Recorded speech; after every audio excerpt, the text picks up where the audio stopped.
6:35. This hearing is being recorded. As chair of the Enosburg DRB, I find that due to the state of emergency declared by Governor Scott, a result of the COVID-19 pandemic, and pursuant to Addendum 6 to Executive Order 0120 and Act 92, this public body is authorized to meet electronically. In accordance with Act 92, there is no physical location to observe and listen contemporaneously to this meeting. However, in accordance with the temporary amendments to the open meeting law, I confirm that we are A, providing public access to the meeting by video with additional access offered through telephone. We are using Zoom video conferencing for this remote meeting. All members of the DRB have the ability to communicate contemporaneously during this meeting through this platform, and the public has access to contemporaneously listen and, if desired, participate in this meeting by clicking the raise your hand option via video or *9 via telephone. Once acknowledged, please clearly state your name and then proceed with your question or comment. B, providing public notice of instructions for accessing the meeting. We previously gave notice to the public of the necessary information for accessing this meeting, including how to access the meeting using video or telephone in our posted meeting agenda. Instructions have also been provided on the town website at enosburgvt.org. If you are experiencing technical difficulty and are not able to access this meeting with either video or telephone, please call 802-933-4421. Please note that all votes taken during this meeting that are not unanimous will be done by roll call vote in accordance with the law. Let's start the meeting by taking a roll call attendance of all DRB members participating in the meeting. Patrick Hayes, Chair of DRB. Matthew Miner, present. Jessica Eagles, present. Shaylee Draper, present. Have you got Steve unmuted? Steve. Hold on, Steve.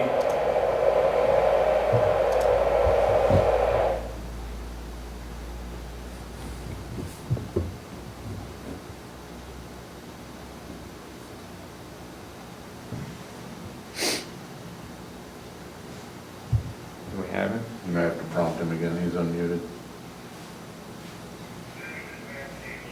Steve, can you hear us? Steve? Yeah, Just say present. present. Okay, thank you.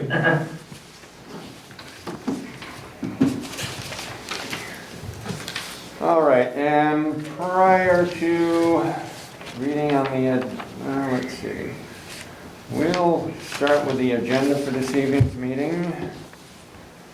All right, pursuant to 24 VSA, Chapter 117, together with the Town of Enosburg Development Bylaw and the Enosburg Falls Village Land Use and Development Regulations, a public hearing before the Consolidated Town and Village Development Review Board will be held on Wednesday, September 23rd, commencing at 6:30 p.m. at the Emergency Services Building, 83 Sampsonville Road, Enosburg Falls, Vermont, to consider application number S420, Town Final Plan Review, following administrative review of a proposed boundary line adjustment for approval under Town of Enosburg Development Bylaw, Article 7, Section 7.2C, and any other applicable sections of the bylaw. The property is owned by Gary and Billy Joe Draper, and also Wayne Gregoire and Joanne Lange. It is located at 3225 Tyler Branch Road in the Town of Enosburg, and is located in the Rural Residential District. Parcel ID number TN3225, containing 6 acres and 19.54 acres plus or minus acres of land. Application number CUP 1-20 and number SPA 1-20 Town. Consolidation, use review, and site plan application on applicant's request for approval of a disc golf course and pro shop for property located at 2181 Duffy Hill Road in the Town of Enosburg. Reviewed under Home Industry Section 5.4B and all other applicable sections. The property is located in the rural residential district with a wetland overlay, parcel ID number DH2181. Application number CUP 2-20 and SPA 2-20 Town Conditional Use Review and Site Plan Application on applicant's request for approval of 2 teepees and associated compostable toilets for property located at 2181 Duffy Hill Road in the town of Enosburg. Reviewed under campgrounds, section 5.2 and all other applicable sections. The property is located in the rural residential district with a wetland overlay. Parcel ID number DH2181. Application number S1-20, Village Hearing on Applicant's Request for Reconsideration of Sketch Plan Review for a proposed subdivision with a proposed easement for ingress and egress to J-View Drive, a private road. The lot being proposed, Lot 3, is 6.41 acres in size. Lot 1 is the remaining land owned by Pomerleau Family Partnership, 10.12 acres of land. The property is owned by Pomerleau Family Partnership. The property is located at 71 J-View Drive in the commercial district, parcel ID number JV0071. Application number SPA 1-20, Village Hearing on Applicant's Request for Reconsideration of Site Plan Review for the proposed construction of a 19,097 square foot building to house a Tractor Supply Company retail use. The business will include an interior pet grooming and washing service area with a 15,078 square foot fenced outdoor display area, a 2,778 square foot sidewalk display area, a 3,000 square foot permanent trailer display area, 65 parking spaces, and associated landscaping/lighting and utilities connections. The application is NERP Holding and Acquisitions Company, LLC, and the owner of the land is Pomerleau Family Partnership. This application is being proposed in conjunction with the aforementioned subdivision number S1-20 described above. The property is located in the commercial district at 71 J-View Drive, parcel ID number JB0071. Notice pursuant to 24 VSA 4464, participation in the local proceeding is a prerequisite to the right to take any subsequent appeal. All interested parties are encouraged to attend. All applications and files may be reviewed prior to the hearing upon request. Files are located at the town clerk's office in the zoning files. And before we begin our proceedings this evening, I would like to give you the wording for anyone that's going to be testifying this evening, which is the oath. The oath goes as worded. I hereby swear that the evidence that I am about to give in the cause and consideration shall be the truth and nothing but the truth under the pains of perjury and penalties of perjury. Did everyone hear that oath? Yes. Okay. Thank you. You may want to note that anyone giving testimony at any point during the hearing will be asked to acknowledge that they have heard that oath before they begin. Correct. Yeah, thank you. Thank you, Matt. All right. If they could state their name also. Also, if they could state their name. Yes. And prior to that, yes, if you could state your name as well, that would be helpful. Okay. The first order of business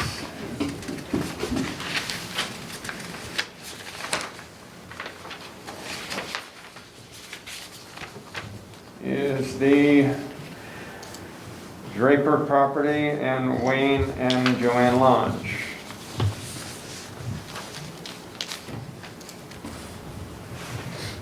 Do we have testimony for this application, please?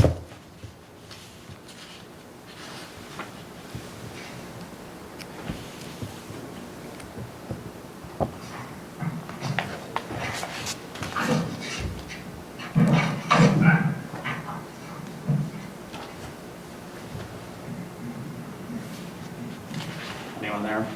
Hmm? Anyone on the list there? I don't know who the bottom one is. That's Michael? I don't know who that is. Could all the participants indicate the project or the organization they're representing at the tail end of their name? If you could take a moment to rename yourselves, that would be helpful. Sean, is it possible for you to unmute everyone so that we can find out if anyone is here representing this application?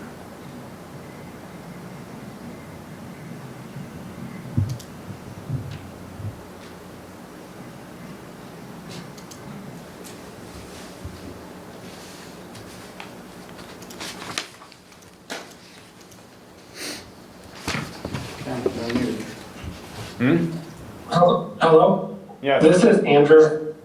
This is Andrew Parody from Bernard and Jarvis. I'm representing Gary and Billy Joe Draper. All right. Acknowledge the oath. Excuse me? Oh, acknowledge the oath. Can Yes, do you? you hear me okay? Can you hear me okay? Yes, we can. Do you acknowledge the oath? I do. Okay, thank you. Continue.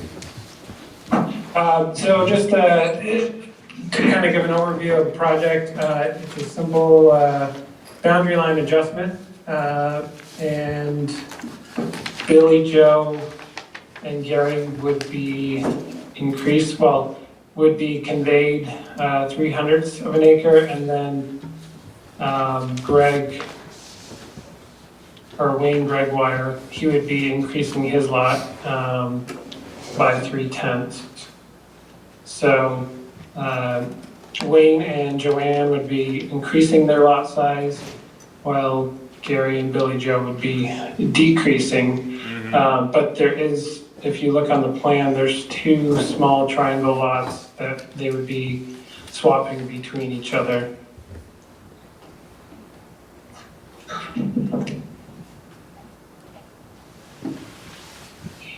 Okay, so area 2 will be conveyed to Wayne and Joanne. And Correct. Area 1 will be conveyed from Wayne and Joanne to Gary and Billy Joe, correct? Correct. Okay. What is the final size of Area 2 and Area 1? Correct. Yeah, there's, on the slide, it's showed as Area 1 and Area 2. What is the acreage of each of those, Andrew? So Area 1 is 0.03 acres, and Area 2 is 0.34 acres. Thank you.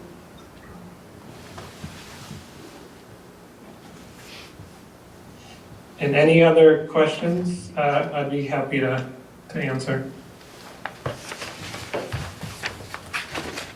Does everyone see? I have no questions. Okay. Anyone else have any questions? We are good, Andrew. Okay, well, thank you. Thank you very much. Okay, take care.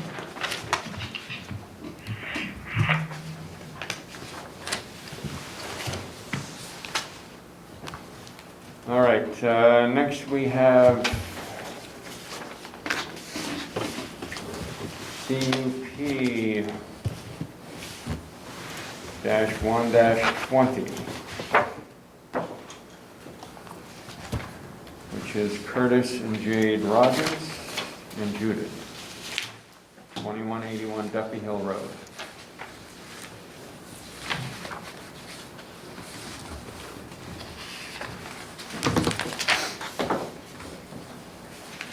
So this is a conditional use review and site plan.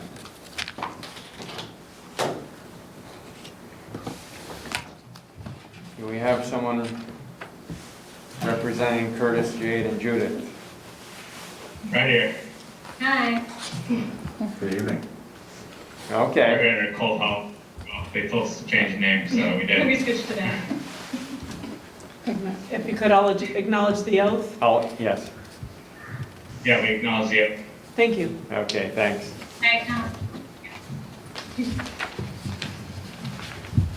All right, could you go over this for us, please?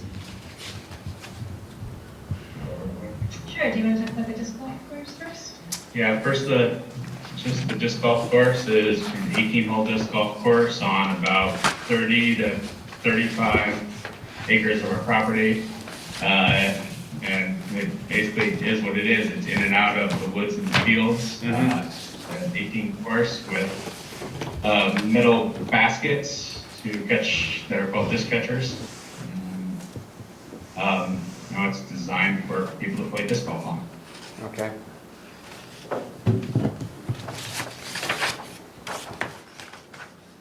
I see on the sketch plan that you've noted an area for parking. Yeah. Can you share with us how many cars that you believe can be parked in that area and what those dimensions are?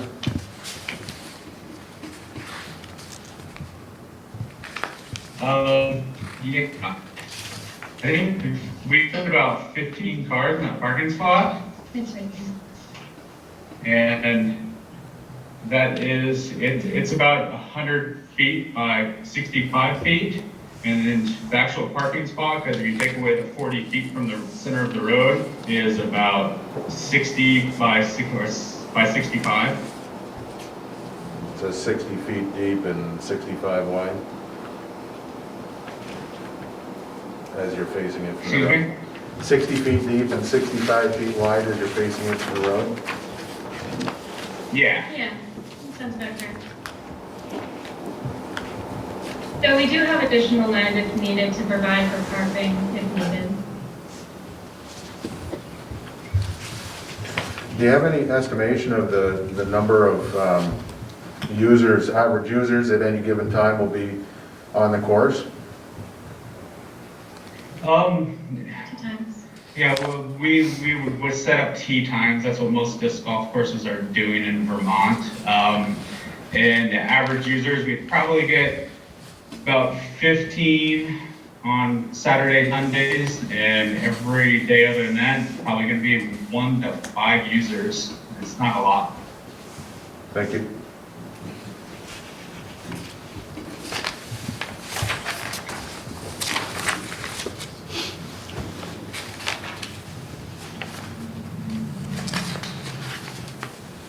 So you're going to be doing 2 different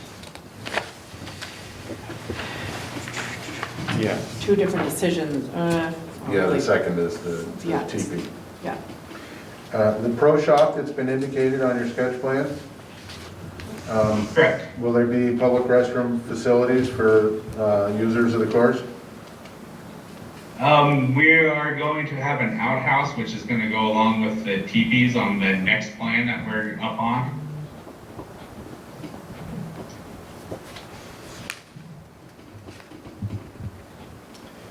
Can you say that It's again, Curtis? it's, What do you say?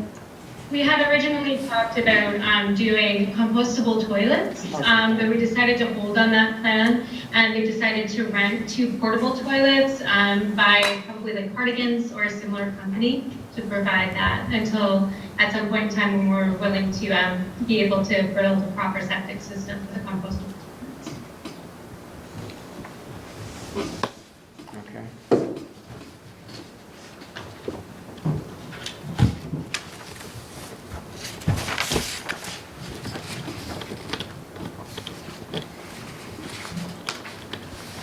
Ask if they've pursued state permitting.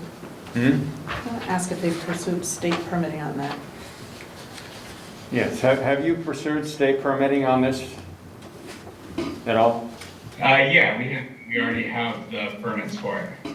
You do? Okay. What, Correct. what do you have? We're under sole proprietorship. We're under just a sole proprietorship, and it's a permit to sell disc out of the disc golf shop, and it's a sales and use license. I mean, And then we- development of it. The development of And also Department of Fire and Safety, all of those things. Have you talked to Department of Fire and Safety at all? We have, I have 2 phone calls out to him. He has not returned my phone calls yet. Okay.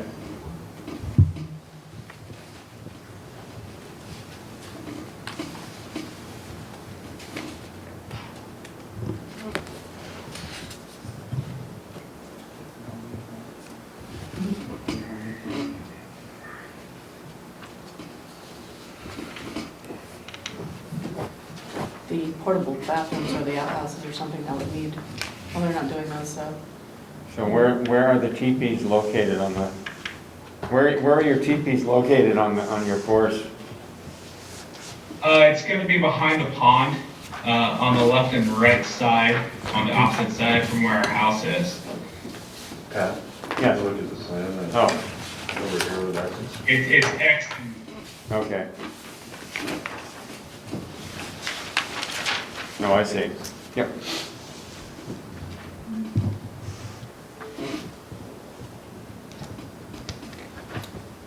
Gotcha. So there'd be one portalet adjacent to each DB? excuse me? There'd be one portalet located adjacent to each DB? Is that what you're intending? Yes.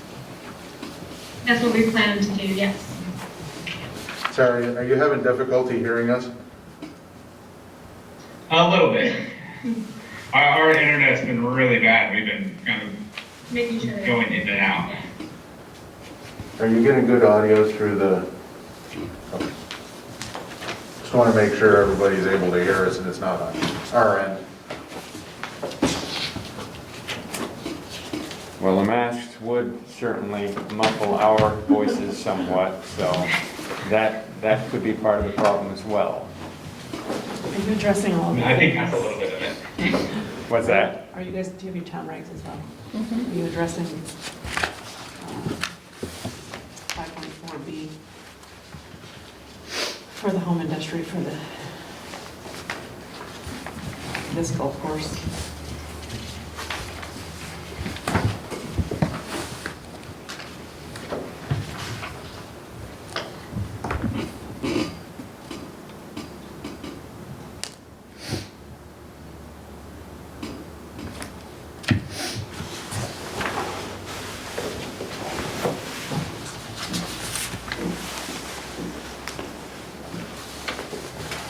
So we don't have any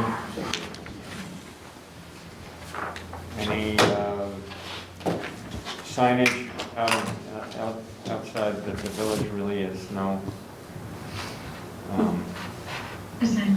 Permit requirements Yeah. for signage? Yeah. Oh, yeah. Yes, Yes, we do. we do. Yeah. But are you, just make sure you're addressing home industry Yeah. on this.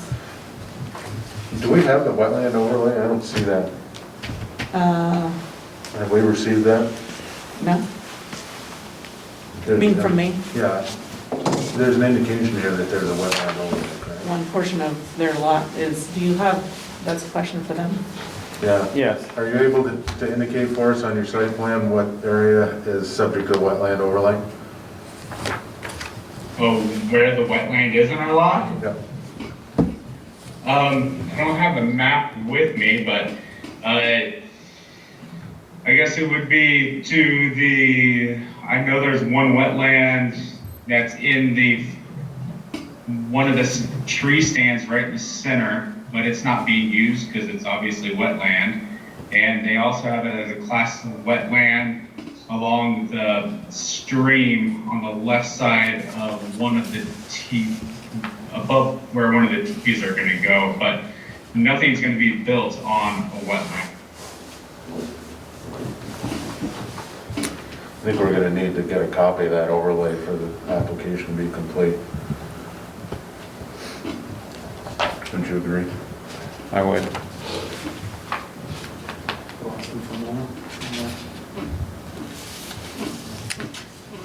How about, we're back. We got booted for a second. Did you see anything about extra employees? Are they gonna be running it, or do they have employees? Is this, Okay, well, I didn't know if I missed it on the You can paperwork. ask the I'll question. participate. Do you plan on employing anyone for the course? No, we don't plan on employing anybody.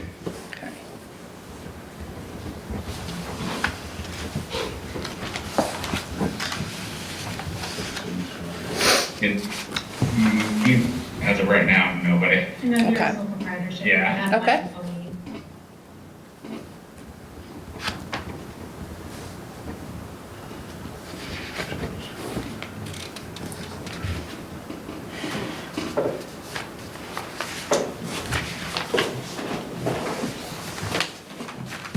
So you're not proposing any alterations to the existing structure, other than the addition of a sign?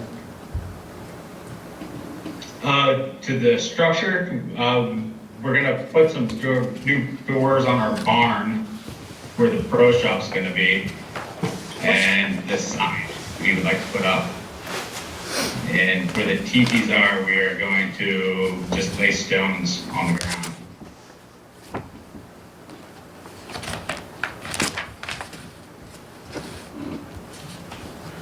So is the portion of the barn, the existing barn that's going to be the pro shop, less than 50% of the square footage of the barn? Is the portion, is it in, you say that again?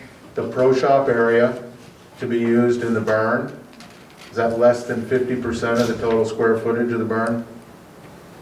Yes.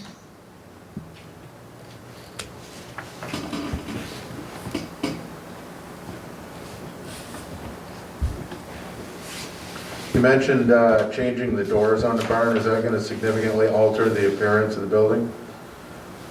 No, not at all. And if anything, we're basically gonna be using the same doors, we're just gonna make them scarier. Understand.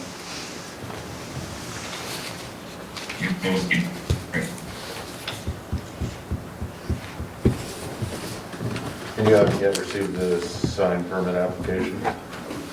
Handled? I wouldn't do that until they receive approval here.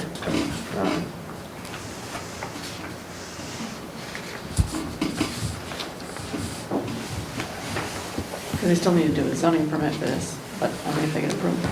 So both of them are zoning permits for this as well as sign.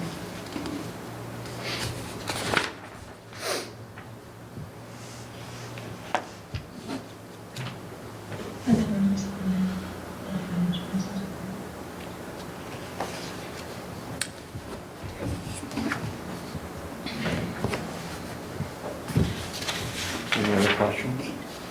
I think the biggest outstanding item that I see with this is the The wetland. the The wetland overlay. Yeah. I think we really need to see that in order for the application to be complete. We Okay. can pull it up on Enos, right here. Wetlands. It's not adjacent to. There's, okay, now with the wetlands, is it gonna affect it if people are, there's really gonna be no one walking on it and there's nothing being built on the wetlands? I wish I had the map of wetlands with me, but I don't, so I'm just kind of curious. What? We can certainly continue the hearing and give you the opportunity to gather that evidence. That's not wetlands.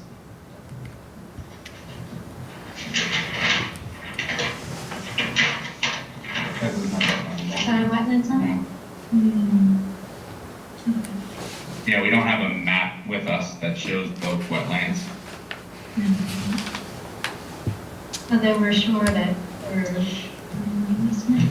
It'll show you on the, I know we went over this before, it'll show you on the Agency of Natural Resources wetland maps, the mapping. If you put in your address in the Agency of Natural Resources mapping, it has various layers of, that you can go through. One of them is wetlands. And it'll show you exactly where it is located on your land, on your 30 acres.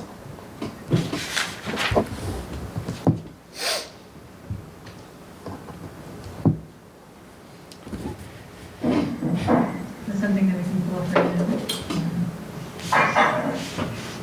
Is that something that we should try to pull up right now so that we can confirm with you that none of which that we are planning to build where the teepees are going to be or where the outhouses are going to be would not be on portable toilets? Well, if in fact, none of the usable areas for this were going to be impacting wetlands, would that be a necessity? Like, can they be putting the course on it, I guess is a question. So what do your regulations say for your wetland overlay area as a border? Are you able to, the beginning of your regulations in that wetland area?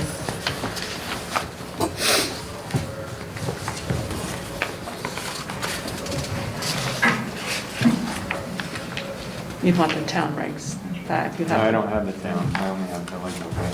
Oh, wait. No.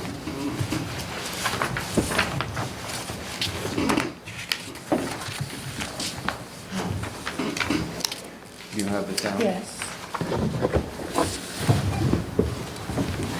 Just,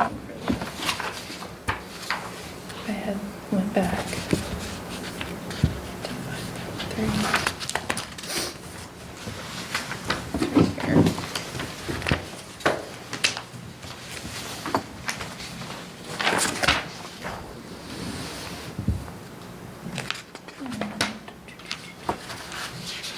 You know what section that is, Angela? Here. Just so I I've just seen a whole bunch of it.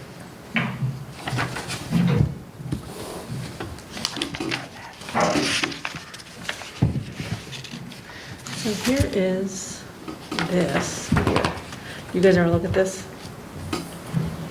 This is your, okay, so that would indicate this is your wetland overlay over here in your flood area. And then up here,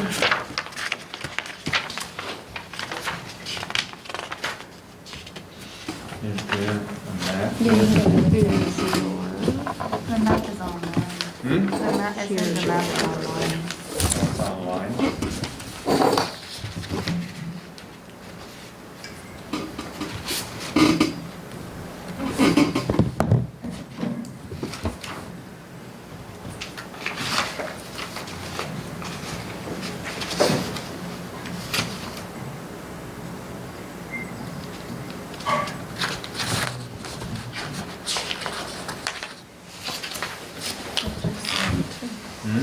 I just read it too, I can't. You just read it? Yeah, I did.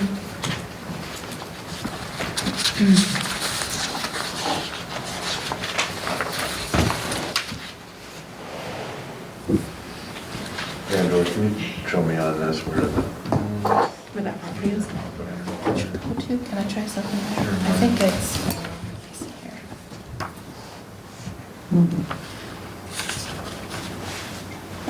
2181 W. In this area. It's on this side, so it is your. it's on the left side. Yeah, and on mine, I know this. So A I'm portion gonna, of it is, a portion of their land is in it. I'm gonna read to you from the town regulations, section, I read it if you want to. Article Okay. 2, section 2.3.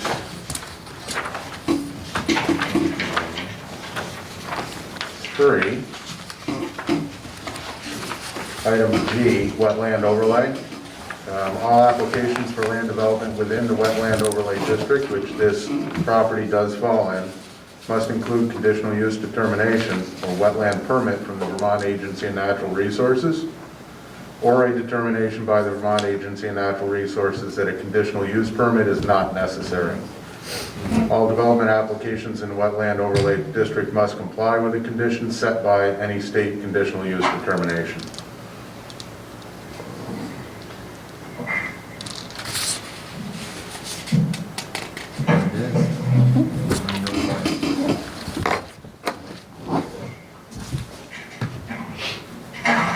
Have you contacted the Agency of Natural Resources on this project?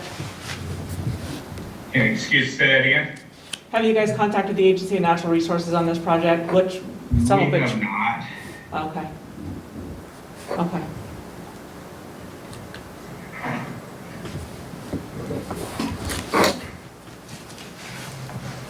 We're going to, I'm not sure what happened. We're going to, I'm not sure what happened. Okay. This would come up in the checklist for the project review sheet.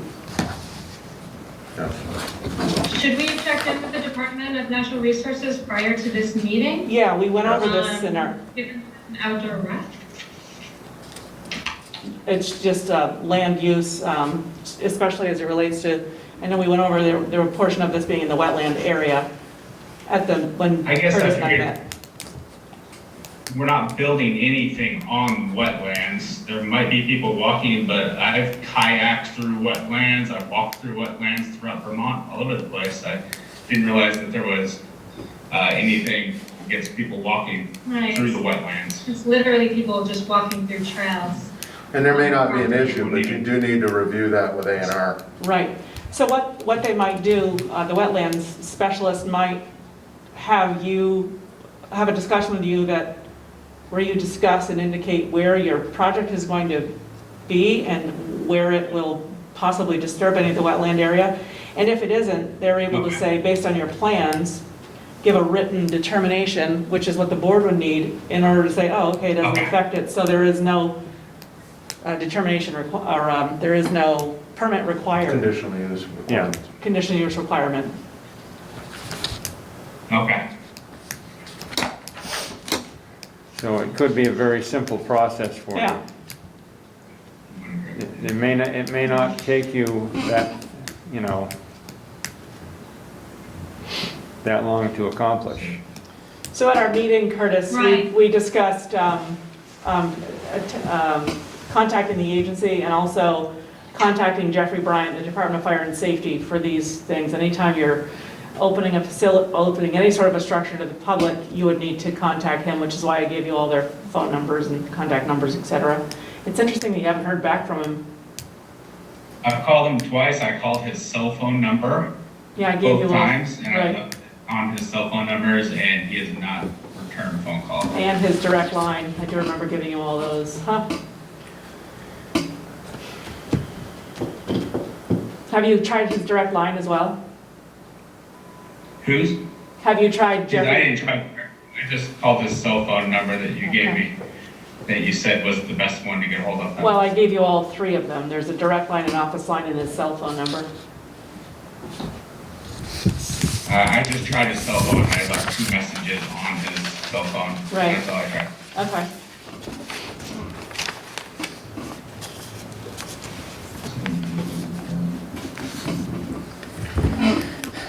Is there any additional evidence that we need on the second application? I don't believe so. Is there anything additional that you want to share with us on the CUP 2-20 and SBA 2-20, the second application regarding the TPs? Is there any additional information you think would be useful for the board at this time? I didn't catch all of that. First of all, a car just drove by, which is really loud because we live right on the road, and it's coming in really muffled. Is there any additional information concerning the second application regarding the placement of the TPs that you feel would be useful to the board at this point? Yeah, I'm not, I think that it's just pretty clear. I think that it's pretty clear. We just want to build 2 teepees, that they'll be, of course, movable structures. We're going to build 2 stone patios, clear across the pond from one another. And then they'll each have their own little cook station and picnic table as well. And we plan to rent it through an Airbnb system, and it will be seasonal as well.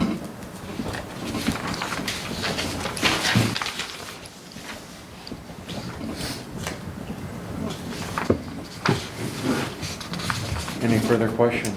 I don't have Anything in that question. that section that you need to address? I'm not looking at it. There may be What's that? the Airbnb, maybe, for this instance. And the campground piece. 5.2 for the TPs and the compostable toilets. Well, I think they're holding on that, so 'cause that's an agency application that they're probably wanting to hold off on. But the campground stuff, That is And this is just an alteration of the existing campground activity? Or is this brand new? no, this is brand new. This is With the brand new. TPs, it would fall under this campground 5.2.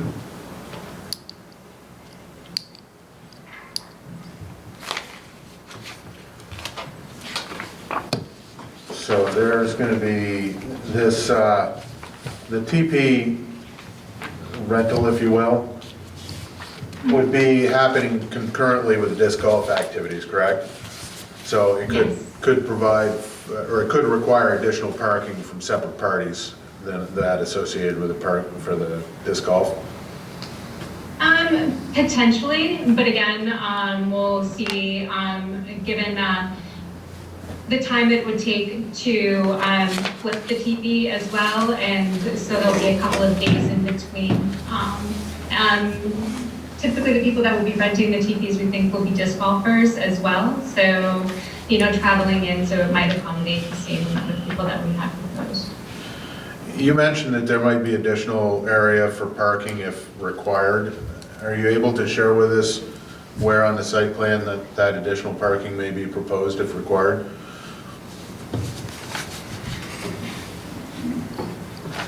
If we did, we could extend. Well, I guess when my wife said that there could be additional parking, we have another lot on the other side of our house, which isn't in any of the pictures, I don't believe, that I sent. We have another road that leads to part of our property, which leads to a spot that's easily 40 feet. It's probably 100 feet off the center of the road, and it could fit another 10 to 20 cars. 10 to 20? Yeah.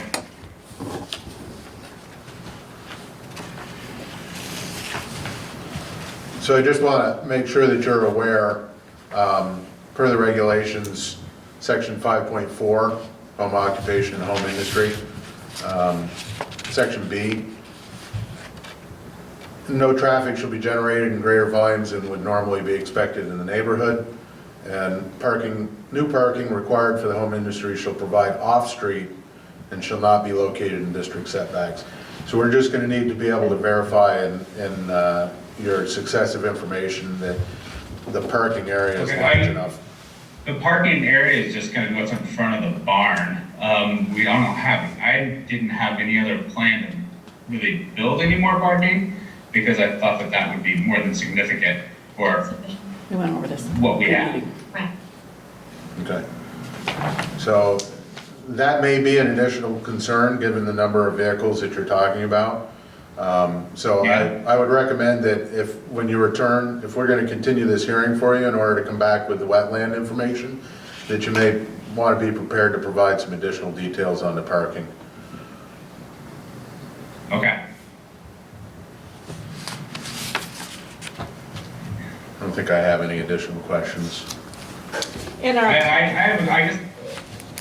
have a question about the parking. I guess I'm confused that my parking lot could fit close to 20 people in it, and it's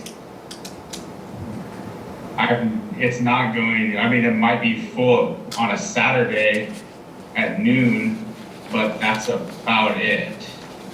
And I'm not what are your gonna, parking? I don't need any additional parking to what is already Parking area requirement. on my property. So I guess I'm just curious, that's too many cars to have for a business? I guess I'm confused by the whole parking situation.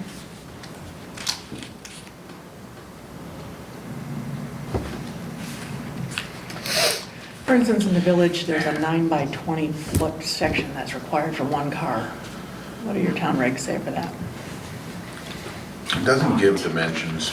It's a little more vague. It is, and unfortunately, the parking section 4.9, we're falling under kind of the unspecified uses section. It doesn't fit any of the other 6 that are already defined. So there is some discretion for the board concerning this, but we need to make sure that the calculations of how many cars you believe can fit actually are reasonable in terms of the amount of space that's necessary for each vehicle. And we have to ensure that you're not going to have overflow parking out on a roadway if you get, heavy traffic. Yeah, there'll be no one parked on the road. Right. And again, as we stated before, we'll be setting up tee times for the players that are coming in. So we will be able to monitor how many people are going to be on our course at any given period of time. So therefore, we would just extend that tee time. Or if we were to have a party here and both teepees were full and we had 8 people that were playing our course, then, and they were using maybe 4 parking spots, then we would only accommodate tee times for the additional people that are coming in. So at no given time would we allow more people than what we are deemed approved. I realize the sketch plan is a little bit rough here, but it would be helpful, I think, when you come back to the board, if you can designate on this plan the dimensions of the usable parking space and maybe outline how you see those parking orientation, just so we can visually see that it accommodates the number of cars you're looking for. Okay. And just one additional question. I believe that we did specify the amount of space, the dimensions of the parking. I know that I had mentioned in the beginning that we do have additional parking space if we need it. So that's not something that we're planning on using. So I probably shouldn't have said that to begin with because we're planning on using the front of our parking space. Understood. And you gave us some rough dimensions, 60 by 65. It would be very helpful if you could call that out on the sketch plan that you provided. Are they going to be using? Okay, it's on one of the maps. You can see the parking, and then there's the drawing one, and then you can see the parking area. And then on the map that I drew, kind of gives you the dimensions. It's hard to imagine 15 cars in there with the curve of the road to the size of the lot. The item that I'm looking at is kind of a Google map printout, an overlay, and you can see that the area that appears to be dirt surface where you're designated as parking, and there are 3 vehicles currently parked in it. Based on what we're seeing there in terms of proportions, because there's no dimensions on this, it's hard to visualize 15 cars parked in that area. Okay. So if you're able to kind of sketch an overlay of this that shows the dimensions of the area and how and where the designated parking areas would be, how the orientation is going to be, so that we can see that, that'll be helpful for us to make a determination if there's adequate parking. Okay. Is the Airbnb of the teepees and the disc golf course going together, or are they used at separate times by separate parties? Or does that count? So the question was whether or not the 2 activities, the Airbnb TP use and the disc golf, were going to be concurrent or separate users. You had indicated that they may be concurrent, but at times they may be separate. Is that correct? Well, they'll typically be concurrent with one another. And again, if they are separate, then if the people that are staying within our disc golf course and our TVs are utilizing some of our parking space, which of course they will be, we will just moderate the amount of tee times that we have set up with our disc golf players. Understood. That are coming. So we can just make sure that we have a constant flow that's in accordance to. yeah. So in theory, you could have 2 or even possibly 4 cars associated if both TPs were rented at the same time. So you may have to take that into consideration with a reduction of your parking space for separate disc golf users. Yes. Okay. How many people in the teepees? Did you say that these TPs were designed to sleep 2? Mm-hmm.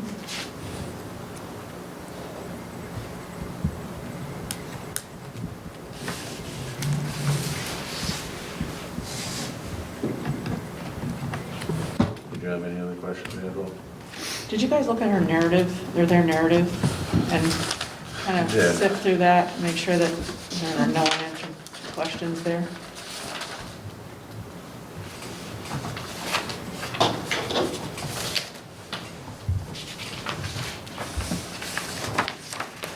Yeah, my belief is that we've talked about the items associated with that.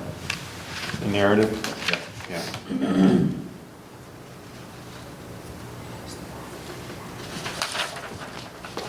So it seems as though there is a need to continue this hearing for you so that you can gather some additional evidence for us. Specifically, the designation from A&R concerning the wetland overlay and whether or not there would be any conditional requirements associated with that. Some additional detail in the sketch plan regarding the parking. And also any information that you can gain if you are able to contact the state fire marshal concerning whether or not there are going to be any modification requirements associated with the operation of the pro shop or the other activities. Have I missed anything? No, you got it all. Yeah, because pro shop and the sleeping quarters Yeah. are things he'll concern himself with. Yeah, especially the cooking activities in the teepee area, they may have some feedback on that. So wetland, fire marshal, and A&R. No, what was the third item you said? Parking. Thank you. Parking. Overflow parking and overflow parking. Would you like us to continue this hearing? Yeah, Yeah. I guess what we have to do. Okay. Right. Any further questions? Thank you. Good. Thank you. We appreciate your Thanks, your time Jay, tonight. Curtis. Thank you. If you can coordinate with Angela and let her know when you're ready with that additional information, we can get you noticed on a successive hearing. Okay.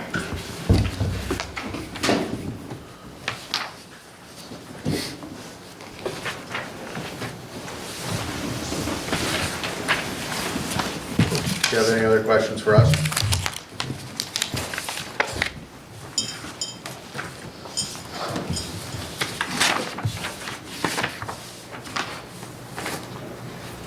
Did they get muted, Sean? Should be able to mute themselves.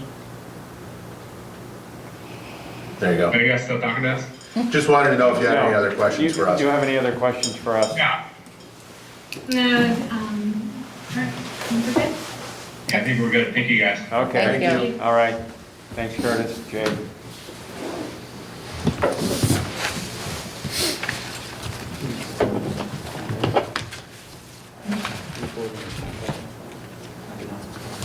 Okay, so now we're on to To you? I can't hear you. tractor supply. Yep. So we'll read the Of what? Can we, Okay. text. can we find out who we've got representing That shouldn't be like Tractor Supply application? Never like that. Sean? Are we able to unmute so that we can find out who's representing for Tractor Supply? So are you indicating that this will be continued to another date? Specific Yeah. date? As they request from you. Pardon? As they request from you when they're ready with their information. Stephen, raise your hand, Stephen, Typically, raise your hand again if you're calling on continue the to a phone. specific date, Okay. right? It doesn't look like you're We can set the next connected. meeting, and then if they don't come forward, I mean, then we can. It can be an extend it. open-ended continuation, or it can be a date certain. It depends on whether you have to notice it. Can you hear me? There we go, Stephen. You know, the votes are to make it specific in the minutes. We can do that before we close the evening, yes? Yeah. Right. Mhm. Sorry. Okay, so we need oath acknowledgement, and then we need to Yeah. kind of talk about what this hearing is and how it's going to work. Yep. Okay. So acknowledgement of the oath, please. If you could state your name and indicate that you Yeah. acknowledge the oath.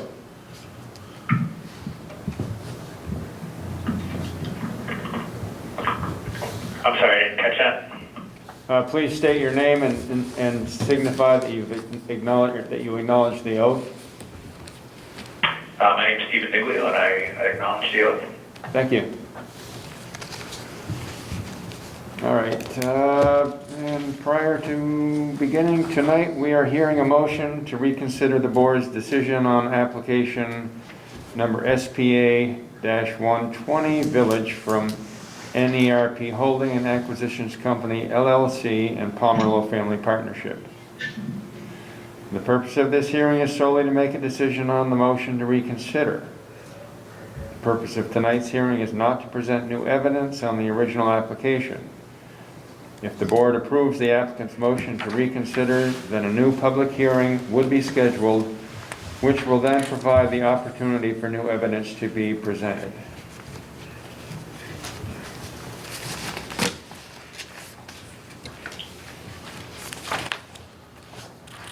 If it pleases the board, can we go over the site plan first, the details of that, and try to get some clarity there?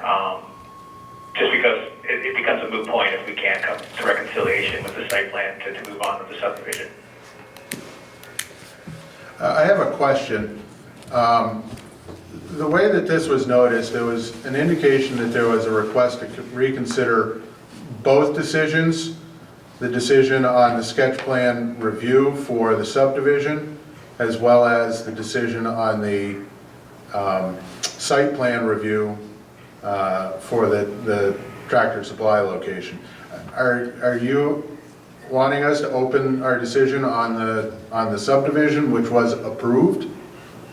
Yes, this is Dave Cooper representing the NERP. That's correct. Okay. If you could accept the oath. I'm an attorney. I'm not here to give evidence. I acknowledge the oath, but I shouldn't be saying anything that is fact-based. Testifying. So you accept the oath? Yes, ma'am. Thanks. So, just to review, the decision that the board gave on the subdivision was an approval with the condition that a master plan be submitted showing any planned or proposed development in lots 1 and 3, and that following the review of the master plan, additional infrastructure improvements may be deemed necessary. Are you looking for us to not approve the application or to modify the requirements? Modify the conditions, sir. And also, depending on the board's action with respect to the site plan, the subdivision may change. So at this point, approval of the subdivision without approval of the site plan puts my client and frankly the owner of the property at risk, having a subdivision approved without an actual project. So both decisions should be, from our perspective, reconsidered. Okay.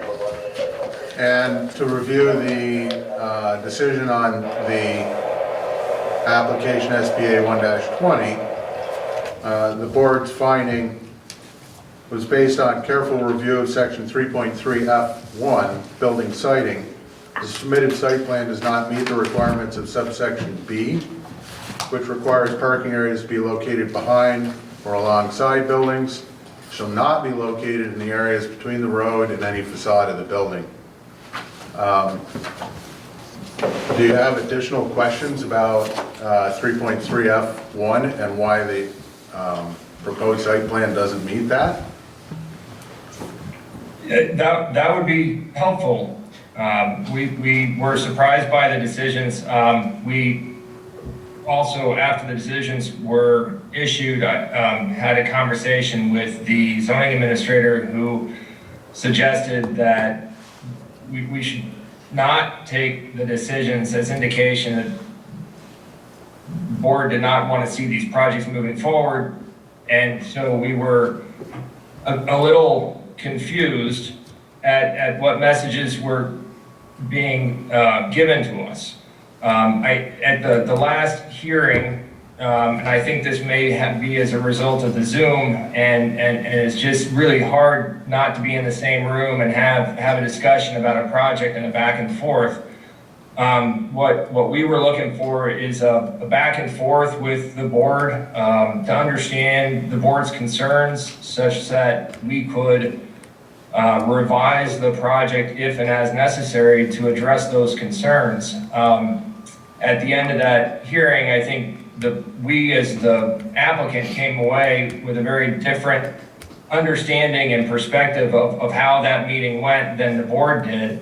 Clearly, the board felt that we had not complied with the zoning. There wasn't a lot of explanation there. It was the reference to the, certainly the provision that we had thought we had addressed. So the motion for reconsideration, as I stated in the motion, was to give us an opportunity to come back before you, hear a little bit more maybe of your concerns.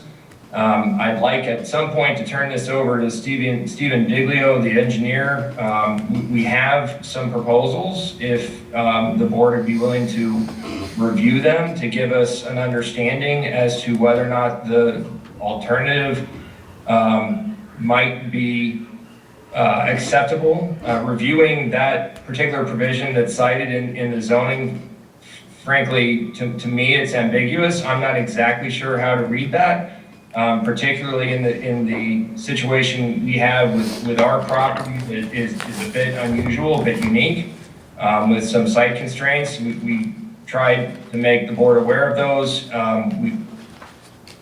And so I think for purposes of tonight, and I'm a little concerned about what I heard originally, that you weren't here to take evidence or consideration. I suppose that's okay as long as the board is willing to engage in a discussion with us about what the board's principal concerns are, how we might change the project to make it work within the board's interpretation of the ordinance, or, you know, whether we should stop wasting everyone's time and we'll find a different site or a different town or what have you. So I heard originally that the idea was to move on or to consider the motion for reconsideration, but not accept other evidence or testimony, and that's a little distressing to me. I mean, can I turn this over to my engineer and have him present, you know, sort of some alternatives and have a discussion, or are we not there yet? I think what the board needs to know in order to act on your motion for reconsideration is to have an indication from you that you're able to modify the site plan or the evidence associated therewith to comply with that section of the regulation that's not currently being met. So if you feel that you can make modifications to the design of the project in order to prevent there being parking located between the facade of the building and the roadways, then certainly there's an opportunity for us to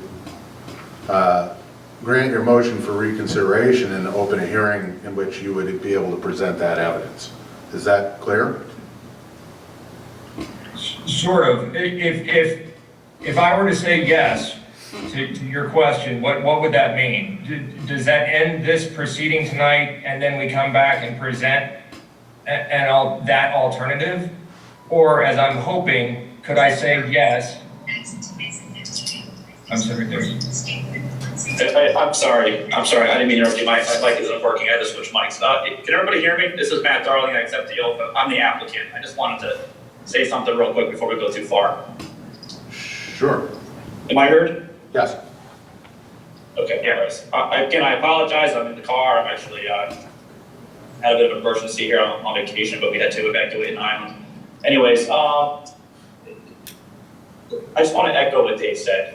We're just trying to understand this regulation. I think that we may be able to make modifications to our plans, but before I go and even agree to that, I need to have some kind of an understanding of what that really means. You know, what is the intent of this regulation, and have a dialogue about how the board sees complying with that. And it's really hard to say, yes, I can go modify the plans without having any understanding of what that might mean we think we have some alternatives, but again, we need to have a conversation and try to understand that a little better before we really can come to that conclusion, I think.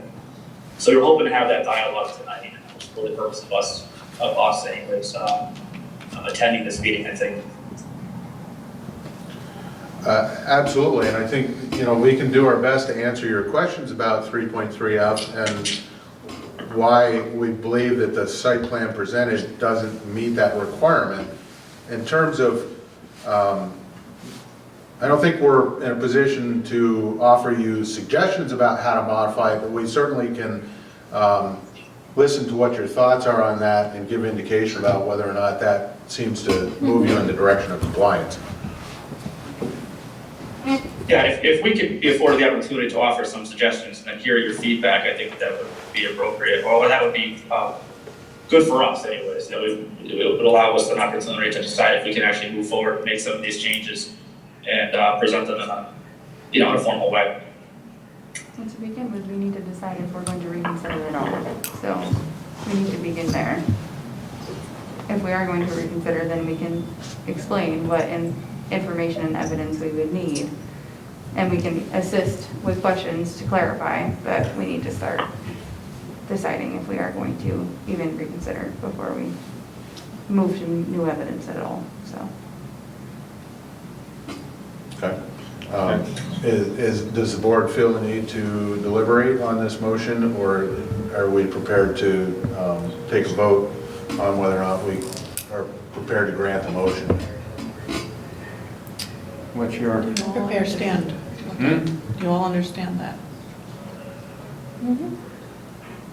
Any questions from the board members about what action it is that we're taking at this point in terms of giving the applicant a new opportunity to provide at a future hearing, public hearing, properly noticed, new additional evidence and/or modified site plan that would rectify the failure to comply with the section in our finding? Sure. Also, are you willing to have this applicant leave today with an understanding of what they What Or may be charged with. necessary? What steps may be necessary? Yep.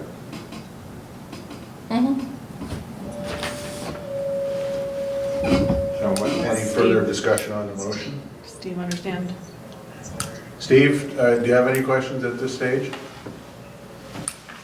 Steve? I'm having a hard time hearing you and understanding what you guys are putting a motion together on right now. Likewise. So we're trying to determine if we can take the action to grant the motion so that we can have this dialogue about your ideas about modified evidence. Okay. Any other questions from board members? Or? May I ask a question? Yeah. If it pleases the board, we would really like to have some kind of a conversation this evening. We missed last month, and we're ready to go forward here. So we would like to, if we have to just have a discussion based on this regulation alone outside of this application or something like that. But we would like to have that conversation tonight so we can just better understand that regulation, so we can decide how and if we can even revise the plans so that we can re-present them to you, draw some alternatives to you. Yeah, I think the board understands that, and what we're trying to do here is just actually formally take the action on the motion for reconsideration. I think we've heard enough at this point to make a determination if we're prepared to grant this motion, and then we can continue with that dialogue. Oh, okay. And I apologize if you already said that. Again, I'm having a hard time in my situation right now. No, we understand the technical difficulties. Apologize for those. Any other questions from the board before we take this motion to a vote? So that means you will be discussing clarification on 2.3F as well. Correct. Yes. I move that we grant the motion for reconsideration. All right. Is there a second? I second. Seconded. Any further discussion on the motion? Okay, sure. And are you reconsidering both applications? Yes. Yes. On both applications? Who seconded? I did. Bailey. Thank you. Further discussion on the motion? Is Steve in the Steve? room? Steve is not in the room. Steve is not present. Are you talking to me? No, apologies, No. our board member, Steve Como, is No, stepped it's- away from his okay. camera. Yeah, it's another Steve. So, If you can give us a moment, we can get him back on the line. When he's back in front of his computer, here we go. Steve, Yeah, did you hear the motion? no, I didn't, I'm sorry. I move that we grant the motion for reconsideration on application SPA, or SP 120 and application SPA 1-20. Did you hear that? Yeah, Okay. So we'll call the question. All those in favor of the motion signify by saying aye. Aye. Aye. aye. Those opposed? It's unanimous.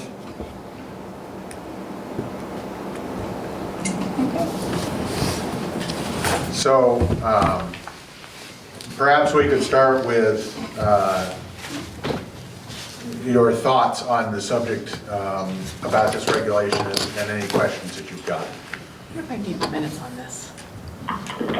Some clarity, we need to get some clarity kind of how this building siting applies to the roads as well. Can I have a screen sharing capabilities? Yep, I think that's a question for the admin. stand by. Is that Diglio who needs that? Yes. But beyond that, I mean, one of the questions we have that needs to be answered is Jayview Drive, according to the owner, they believe as a road it ends at the stop sign for the McDonald's. We want to know what's. Steve, could Go you, ahead. just, you know, in a nutshell, we're just trying to find out, does this regulation apply to JView Drive? Yes, as the current subdivision application was approved, the lot number 2, is that correct? The location that, Lot 2 is McDonald's. I'm sorry. Leased lot. Ours is 3. lot 3 is the proposed new subdivided lot for this construction. Correct. That's a corner lot, and it is facing both Jayview Drive and 105. So this regulation applies to both of those roadways. Private. So this regulation is applied to both public and private roads? Correct. So you've actually got, area between roadway and building facade on both Jayview Drive and 105, as it's currently designed. Okay. Where does Jayview Drive at? Oh, sorry, go ahead. Go ahead, Matt, I'm sorry.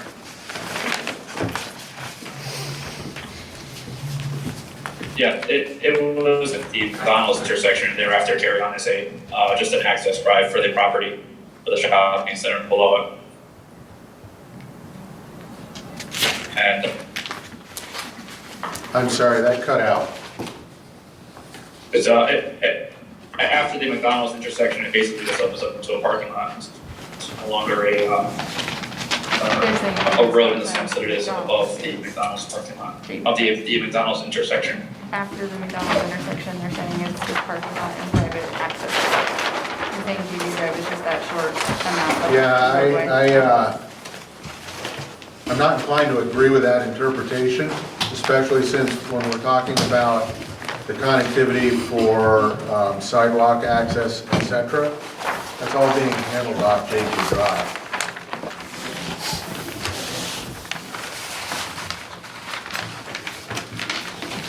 So, according to the property owner, they believe Jayview Drive ends as a road at the McDonald's intersection.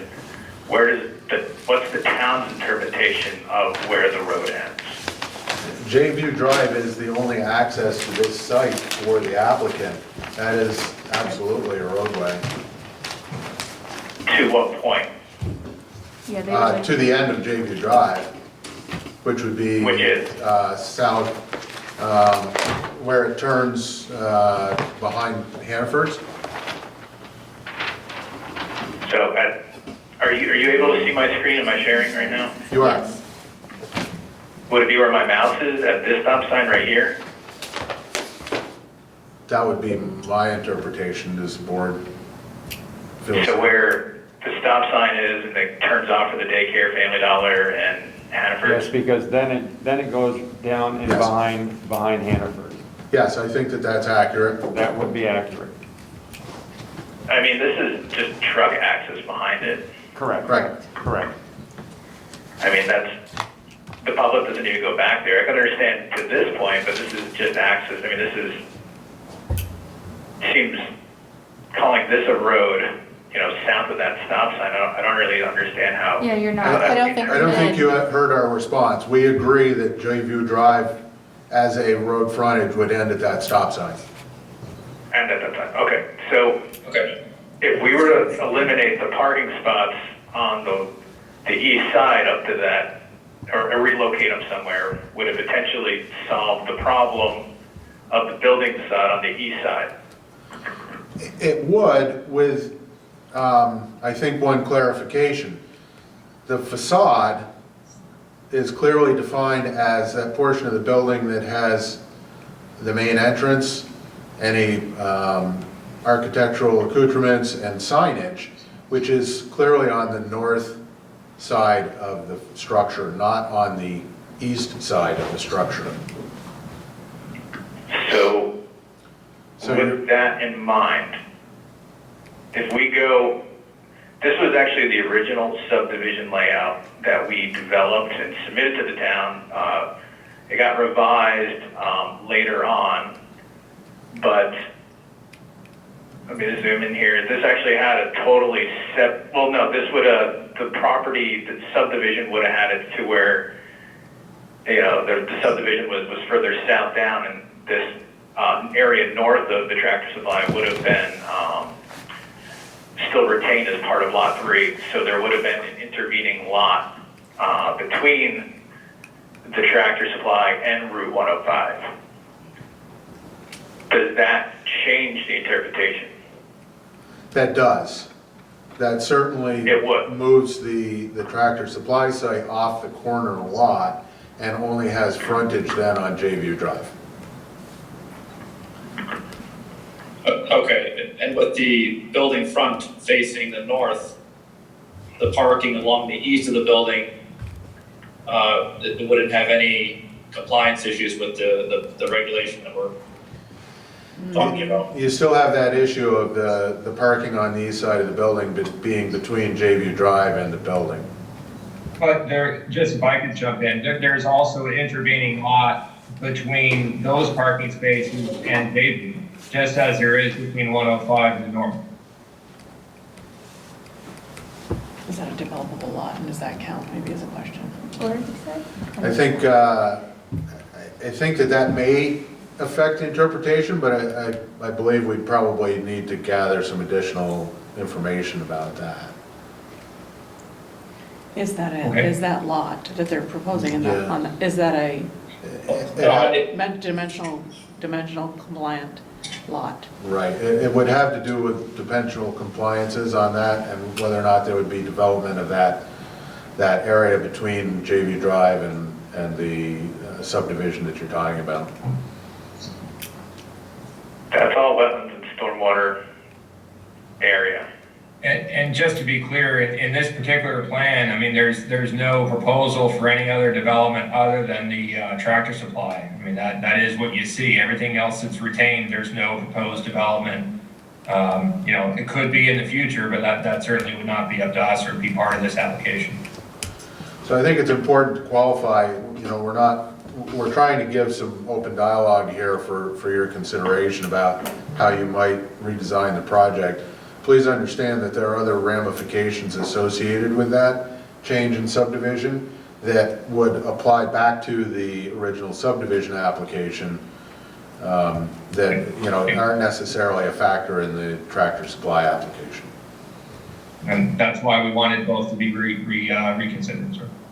Understood. If I may ask a question, just a few minutes ago, one of the commissioners said that the facade is the portion of the building that has an entrance and some architectural features, which would be the facade that would face the north. Being that the facade that faces east doesn't have those features, does that not change the interpretation a little bit?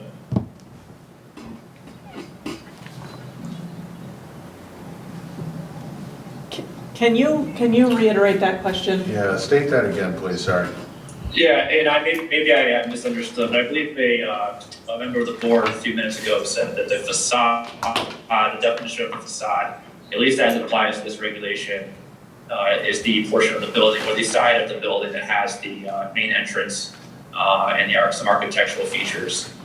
And in this particular layout, that would be the side of the building facing north, making the east side of the building not the facade, or not a facade that would apply to this regulation. Because the facade the side of the building that faces east is just a blank wall. There's no entrance, there's no signage. Given that you're accessing the lot from the east,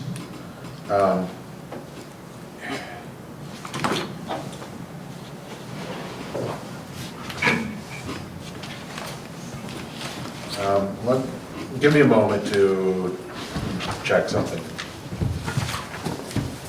Sure.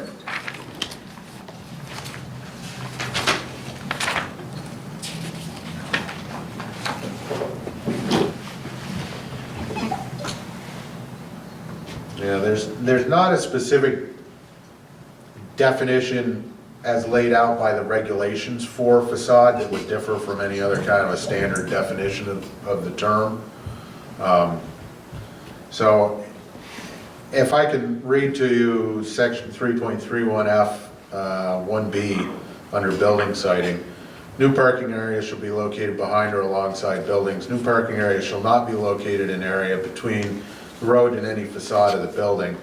I'm not sure if we're prepared to answer the question about whether or not the east side is or is not a facade. I think that's unfortunately not a well-defined definition in the regulation, so it might require some additional board consideration, if you will, whether or not the east is or is not a facade.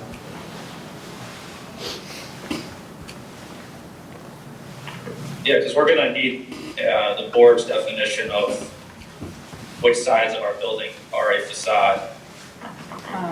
Building facades, 2AI. 1 discusses avoiding blank facades. And again, it may be a moot issue. It may be a moot issue if with regards to the land separates our east side of the property, JV Drive. But just thought I'd ask it anyways. Yeah, the regulation calls for some specific requirements regarding the facade, but doesn't provide additional definition of what portions of the building are and are not facade. So. Portion of it. It's always been my thought that every building side is a facade, and it's just a matter of which one applies where in this. When it says the road, I mean, in this situation, we're looking at roads, plural, which alone is interesting. But, I mean, if you're looking at the front and alongside, I mean, that's another thing we kind of got to discuss.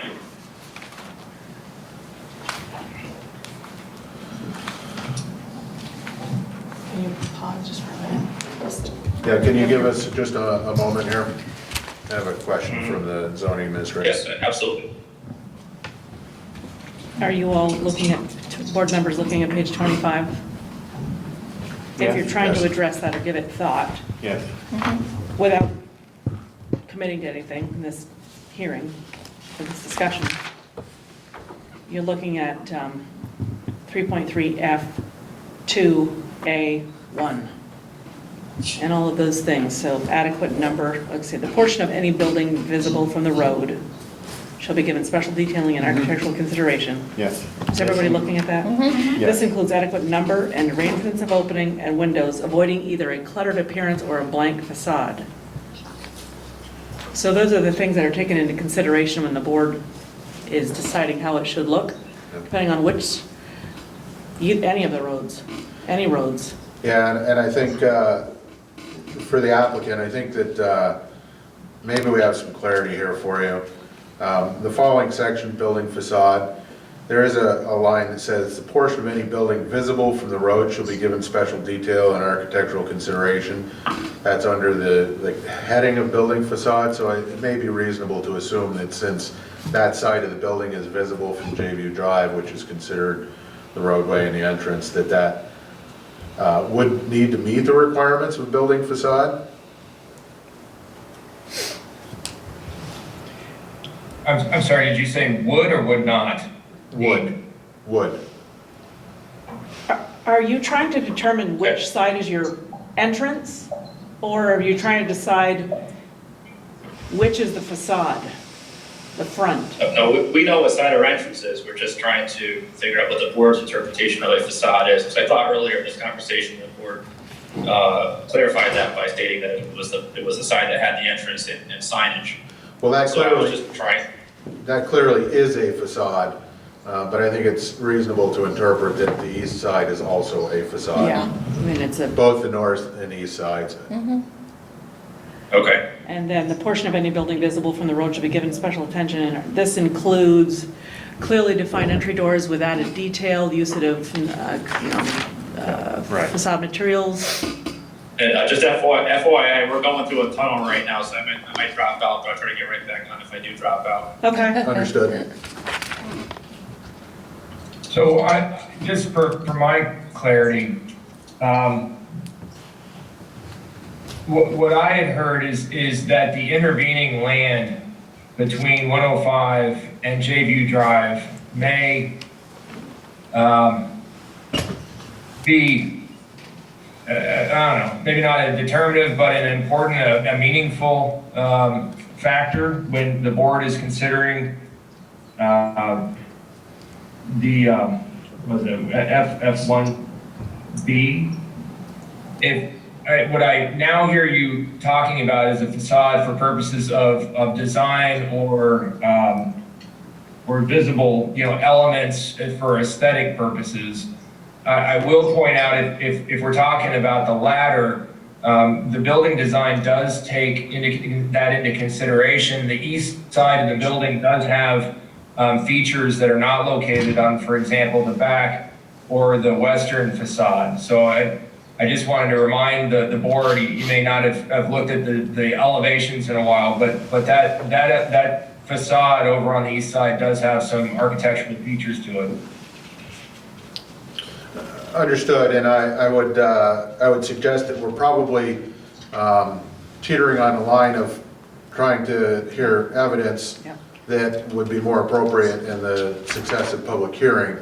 I think the goal here is to just give you as much clarity as we can so that you can make a determination if you wish to pursue that hearing with new evidence, with redesigned elements.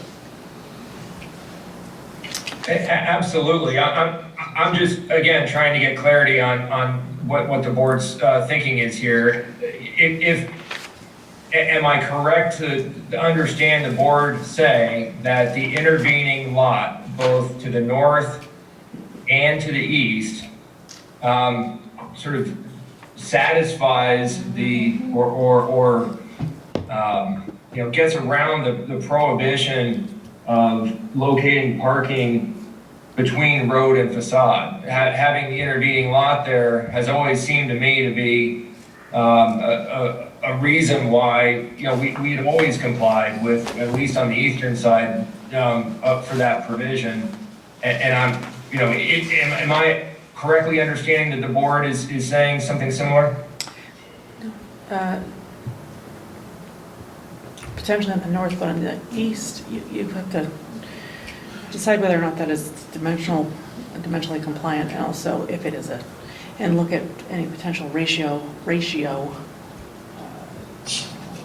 considerations if you're supposed to take those. Yeah, I think that, Yeah. you know, it's difficult to answer that question fully without some additional information that would be associated with that type of a subdivision layout and the factors associated with it. And I recognize that at one point this application contained that diagram, but that was never actually presented during public hearing, if I recall correctly. That modification to the site plan and subdivision occurred before the first public hearing on this application.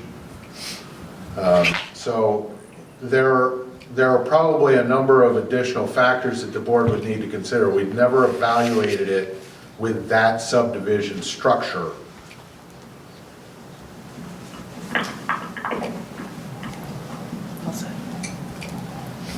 Yeah, we understand, I think, and I appreciate that. I think that what we were just looking for is a general understanding, you know, with any lot in town. And a minimum. If there's an intervening lot between the parking lot square feet. and a road, does that conform with the regulation? What I would suggest with regard to that is if you are considering modifying your subdivision and site plan applications, that you go through careful review with the zoning administrator during the submission of those application materials to determine if there's compliance, so that when you reach the board, you already have a good understanding of things that may be issues. Concerning dimensional requirements, et cetera, all of those things, especially on that skinny lot sort of on the east. Yeah. I mean, if you will, we had a conversation like this when the plan did look like this, Angie, and I think it was your interpretation that we did not comply, and that's why we ended up showing the area in the front as future development to sort of ease the, or just add some understanding that, you know, that at one point in time in the future, there would be buildings between the parking lot and 105. So that's why we ended up, that's why we ended up there, because this plan, I think, in discussions with you, didn't seem to fly. That would have been in December and January. I'm forgetting now. Yeah. I can only really go back to the December 19th questions and answers that I sent to David Cooper today. I recall having a conversation with you, Matt Darling, just before Christmas, where we got off the phone so that we could enjoy Christmas, about all of those answers that I had given to the questions posed by former attorney on this project, Scott Mapes. David Cooper now has that email, and those answers, those are answers that are directly related to the original proposal. So I apologize for not remembering exactly that conversation, but.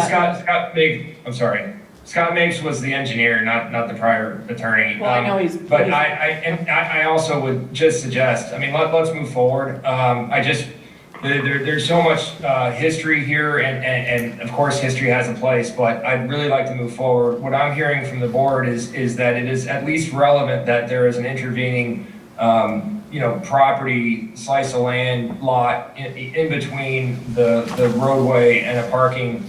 And if that's the case, then sure, if we can come up with a plan, if it's this one or something slightly different that otherwise complies with the subdivision, it sounds like, this might be actually a workable plan that could be approved. And if that's the case, then I'm excited, and maybe we move forward, and let's not look back.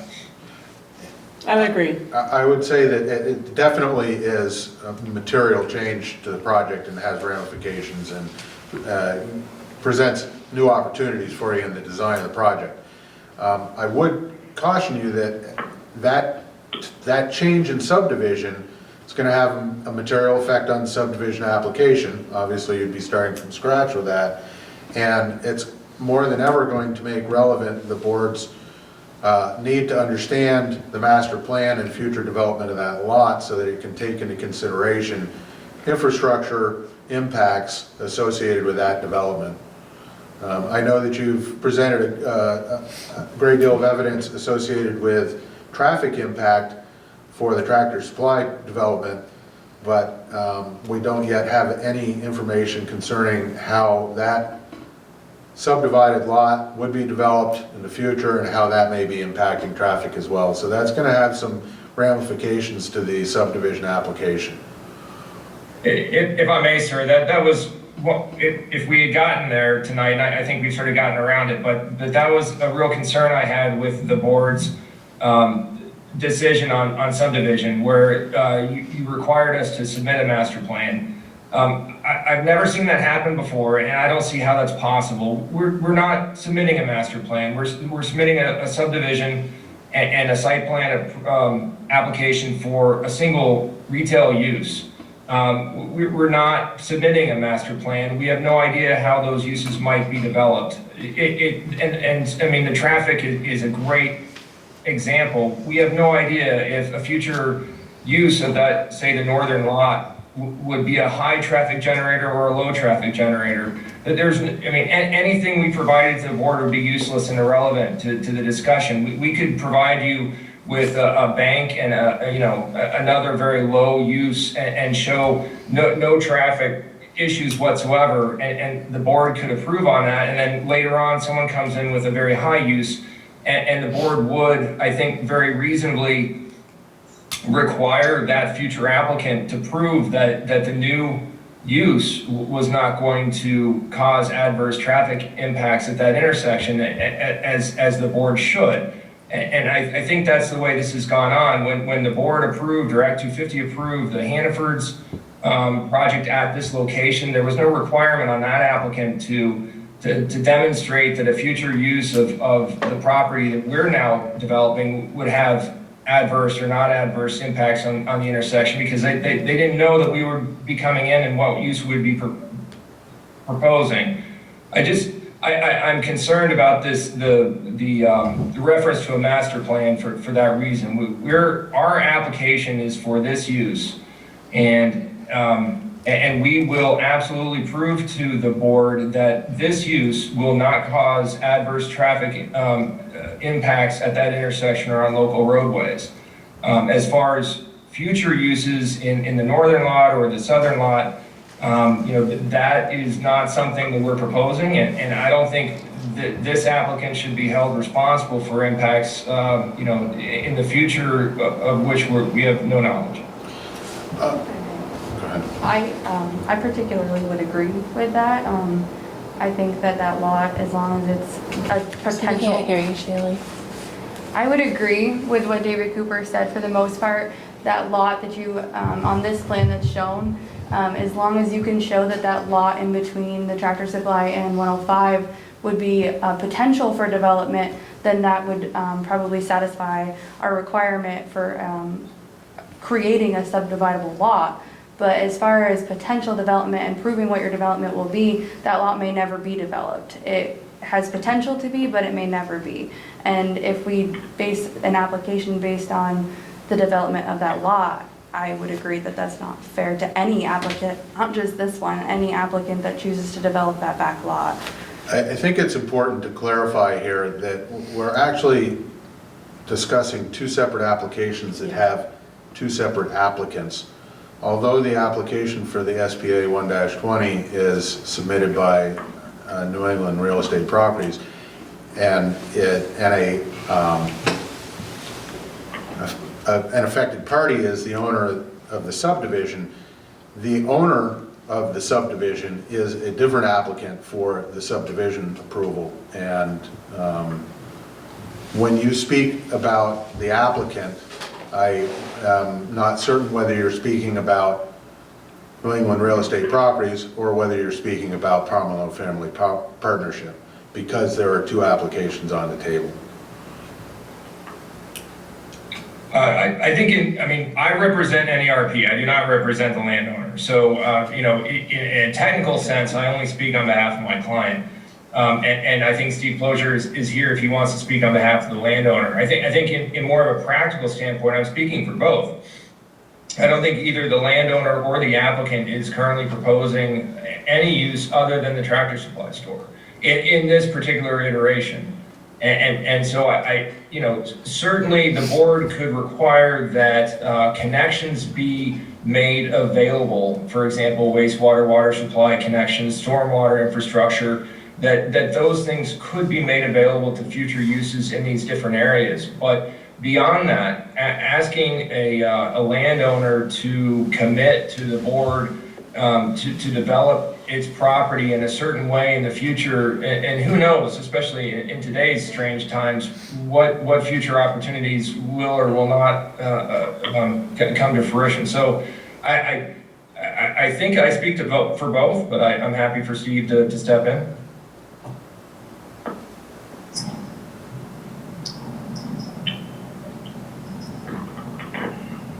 Good evening, this is Steve with Pablo Real Estate. I agree with David. David, you said it very well.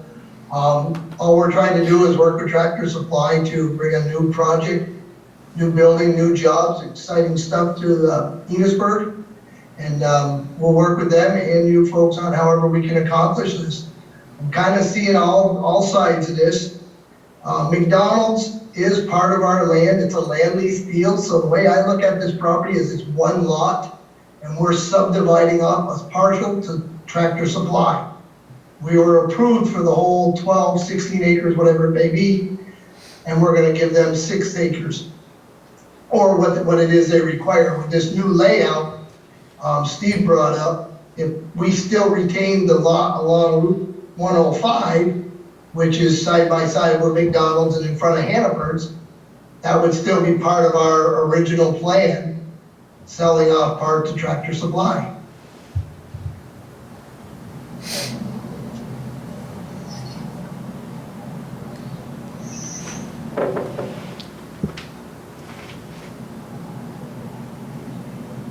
I may be going backwards, and I know that David, you mentioned not going backwards, but there was a discussion about the master plan coming out of the last hearing. The master plan was required also because you were subdividing all of that property on as one lot, 6 point whatever acres, on 105 and Jayview Drive. And the board needed to just, you know, there was the parking issue along the side and the front. Nobody really wanted to change that. You didn't want to move. You had wetland ramifications. There was discussion about, gee, why don't you move the Tractor Supply closer or out of the way of the wetlands? You didn't want to do that because you had future development. So then a master plan came into discussion so that everybody could understand, well, what are you doing with that northerly section of the lot? That was where the master plan discussion came up. So it wasn't that it came up, it's vastly different than what we're looking at here. Yeah, now you've got intervening lots, but before you didn't. So the board paused on whether or not they could allow parking on a lot that is on a corner lot where the parking is on, sort of on the front and on two sides. That's where the master plan came in. They couldn't, I'm not being very clear here, but that was why the master plan was asked for. I understand 100%. That's why we proposed this. This proposal is a way to get around that particular concern of the board. I mean, my original thought was having future development in that northern area with we had proposed a restricted covenant and a deed restriction for that property. I thought that was sufficient. And frankly, I still do, but that's fine. I mean, the board has interpreted that provision differently, and that's precisely why we're here tonight, to get more clarity on the board's interpretation. And it's sounding to me like, the intervening lot is a relevant factor and may change the board's decision, or at least it gives us a fighting chance. And that's all we're looking for tonight, to know that we have something that we can put in front of you formally and maybe see this project go forward. Understood, and again, I just want to reiterate that we strongly encourage you to go through the process, submitting the new application or the the additional application materials to the zoning administrator to get proper staff vetting, so that we're not wasting your or our time coming back to a public hearing with an application that we know has some deficiencies. I would also suggest that, that there are certainly other options that you can consider if you choose to eliminate the presence of parking between the building facade and the roadways, if you choose to do so without altering the subdivision.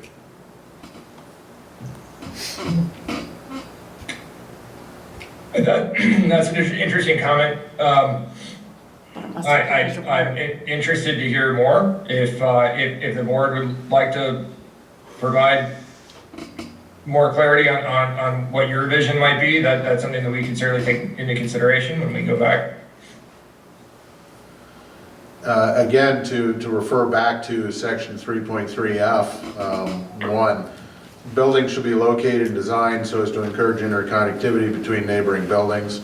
That ties into the requirements that we have the proper sidewalk connectivity to the existing development along JV Drive and potentially 105. And buildings shall be located as close to the road as allowed by this bylaw and as practical given site topography considerations. So, you know, there's obviously the potential that your parking and building orientation were rearranged on the site plan that was originally presented to the board in the application, and that might meet those requirements to move the parking to the south side of the building and the west side of the building. So those are options that you certainly can consider and might alleviate the deficiencies in that parking orientation.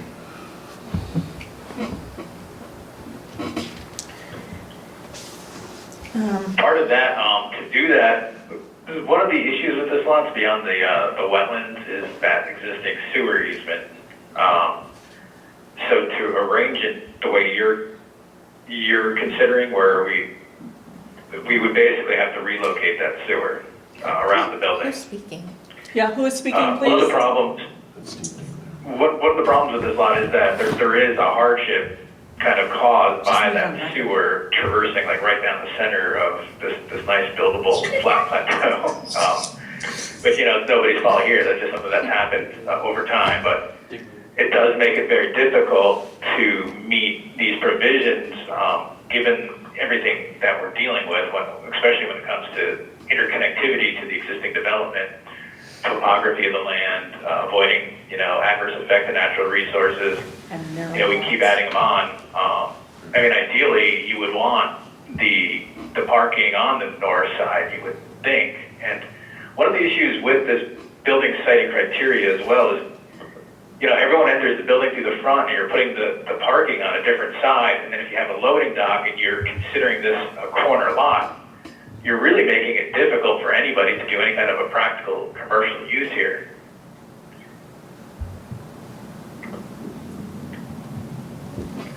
I mean, I just understand how this is also considered a corner lot, because right now it's all one lot.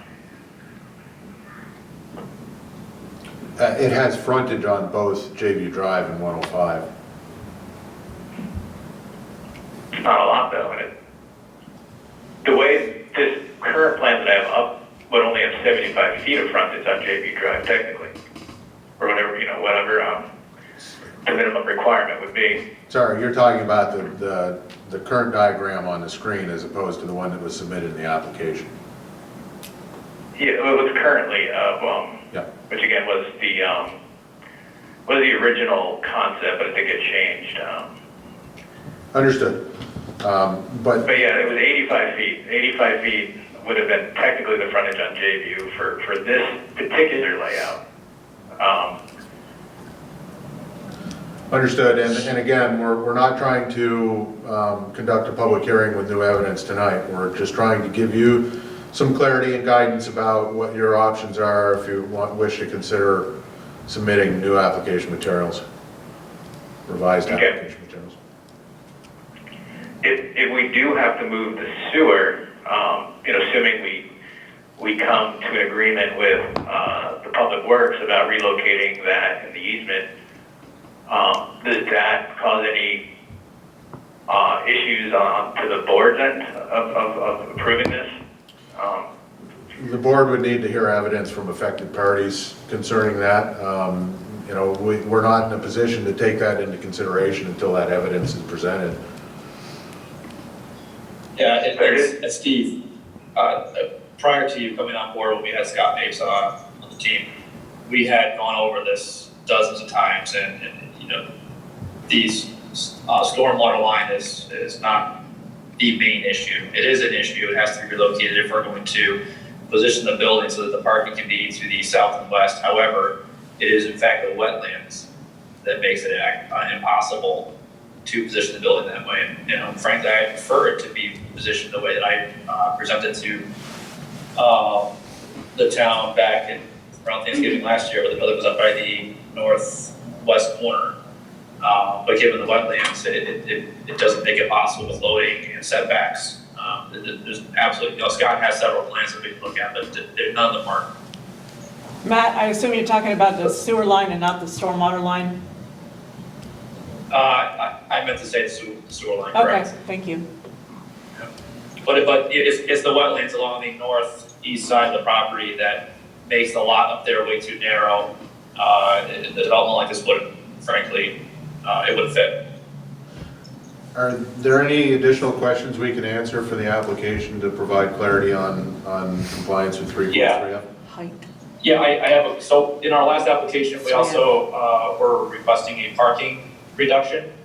That wasn't addressed in the denial. I don't think that was really, I don't think we really received any comments during the public hearing. So I guess just want to know if that at all factors into this. And the reason why I'm asking this now is because I just don't want there to be any new surprises if we decide to go ahead and reapply or apply with additional evidence. And I just want some feedback on the board about that, since we never received any surprises. The board certainly has discretion to grant your request to reduce those parking spaces, and I, for one, don't recall the board expressing any concerns related to that.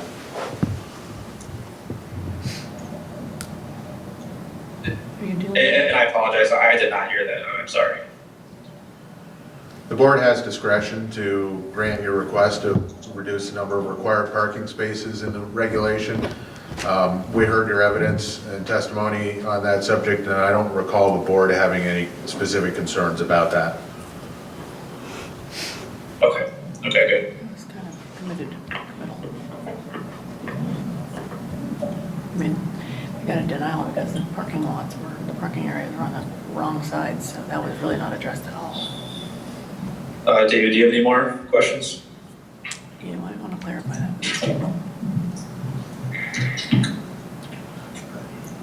I don't know how to ask. I mean, I suppose, you know, Sid, you made the comment that you don't recall the board having, you know, negative things to say about the parking waiver, which is great. You know, when you were there other concerns that we should be aware of when we're thinking about redesigning this project? Well, again, please understand that the decision that the board gave was based on the application as it was presented. When you are considering modifying that application and presenting new evidence, it's difficult for the board to make any statement about whether or not that will raise other questions. That's again why I would strongly encourage you to work closely with the zoning administrator during the revision of any application materials to raise any questions or concerns so that they can be addressed during that process. Fully understood. Thank you. We absolutely will. Angie will hear from us, you know, often. My concern though is that your decision was based on a single criterion.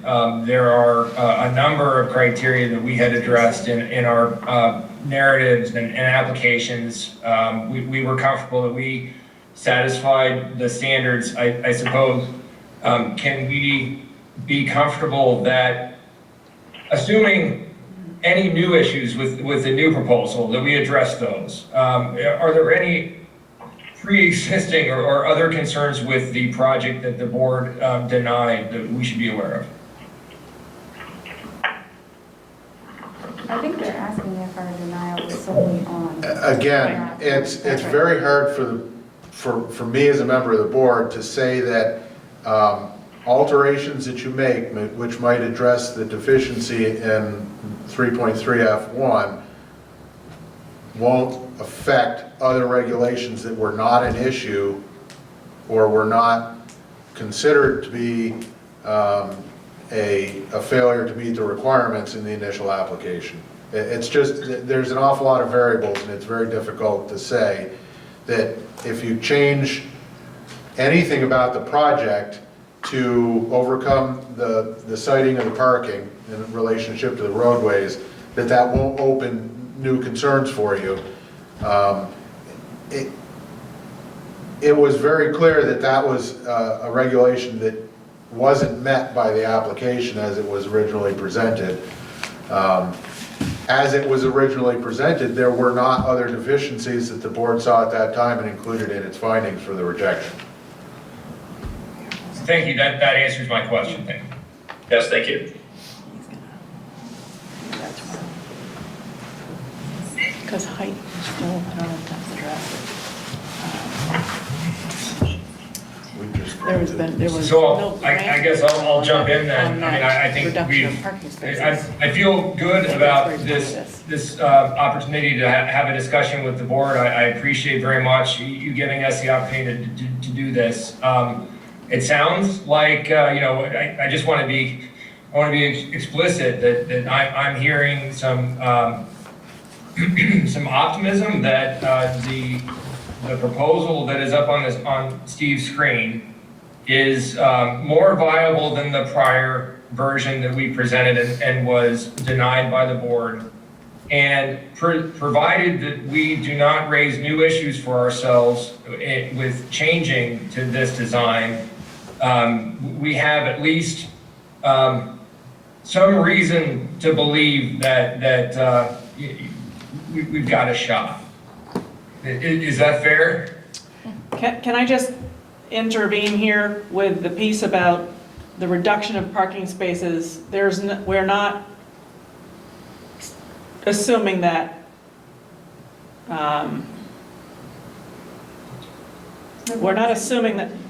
The board isn't saying, yes, your reduction is kosher. We just simply said, you are rejected for this because of this thing. That was the first thing that we said you did not meet. It rejected the application.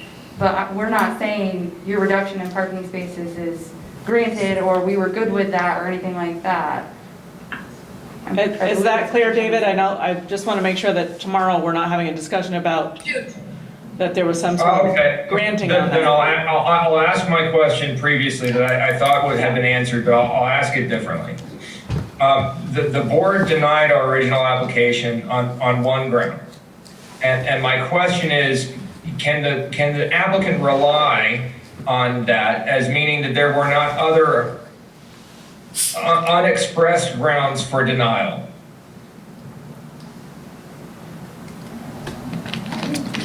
With the application that was presented. I mean, if I could be a little more specific here, we did talk about the height of the building at some point.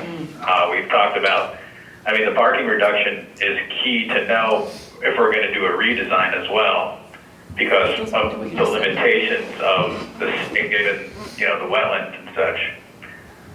So, these were things we discussed along the way. We kind of moved forward, and then, we got denied on the building siting. But if there's other issues that are going to come up, I don't think it's fair to the client to have them pay for a redesign when it's going to be rejected on something that is applicable to the current application, such as the building height or the reduction of parking not being acceptable to the board.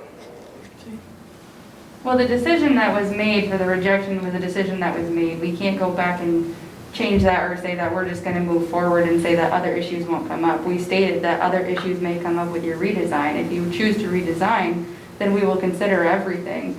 But we can't say for certain that no other issues will come up in future evidence. I'm asking about existing issues. I understand.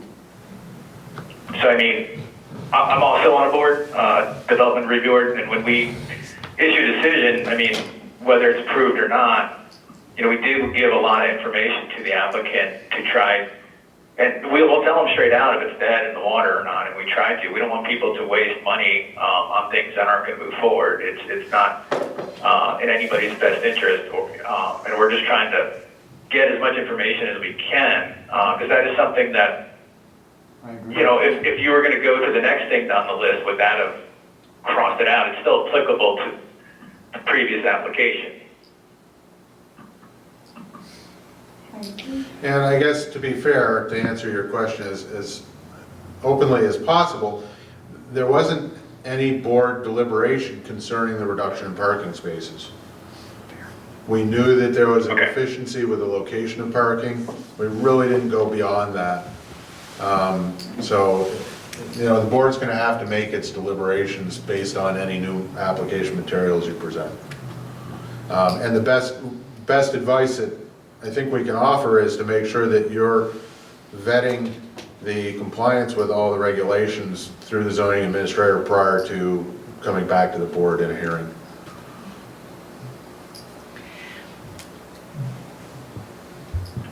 I have to say that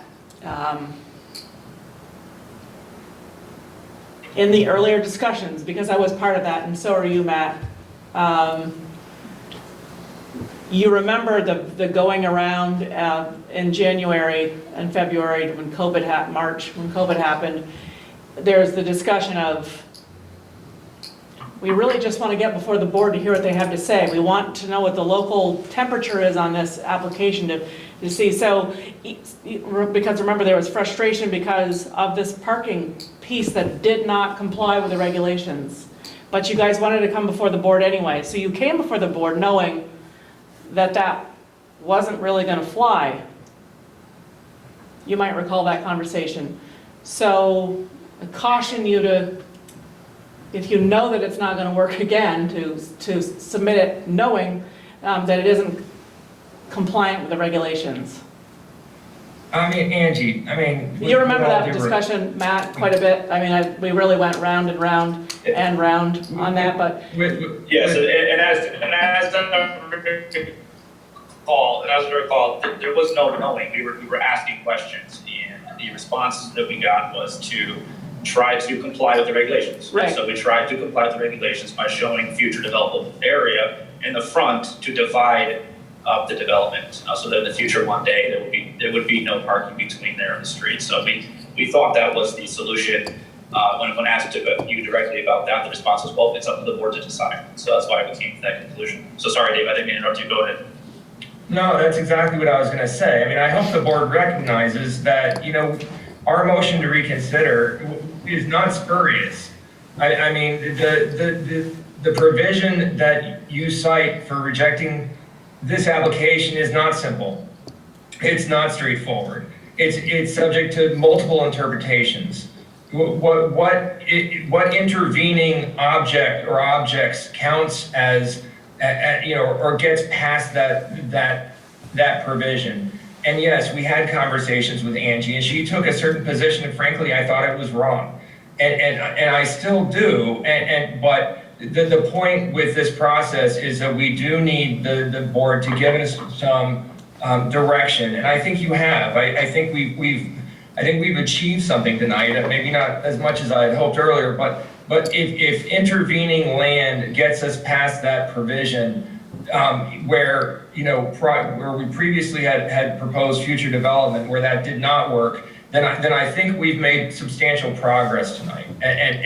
But I will caution, sort of, I guess I'll have to say that to Angie that, you know, interpreting ordinances is difficult, and you know, it's subject to different opinions, and we may have a different opinion from Angie, and we will vet with her our proposal. But at the end of the day, if we believe that our you know, that we can convince the board that what we're proposing is compliant with the zoning, I mean, we'll propose that, and we'll see where the cards fall.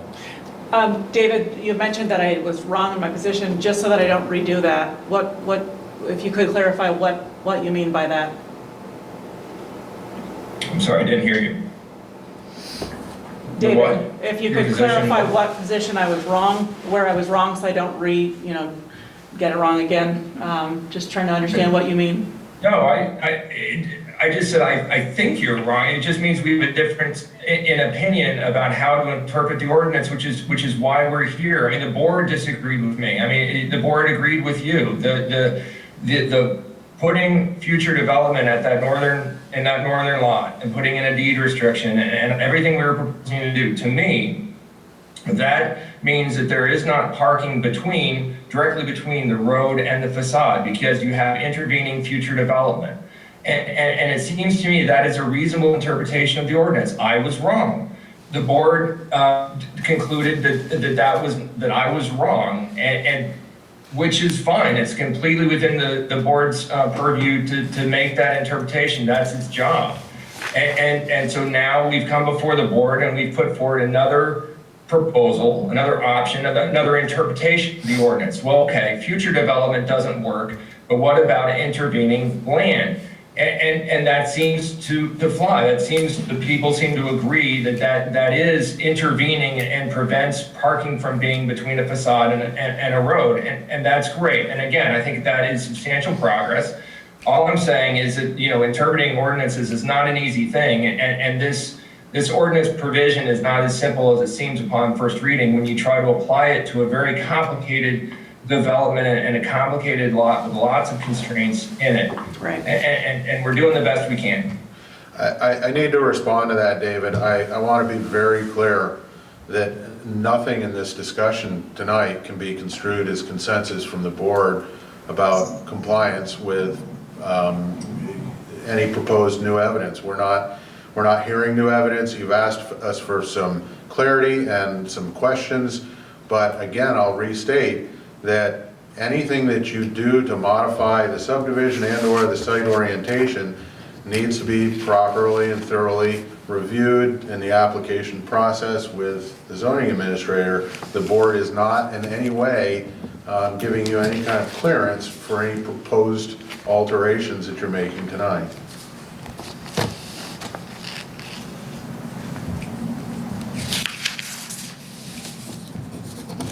Okay, then, moving on a little bit then, is there any way, because any future submissions are going to have these existing conditions with the parking and the building facade, which were other issues that weren't addressed in the application or in the denial at all. Is there any way we can get similar feedback so that we can make sure that, or we can just get the boards, at least their take on it?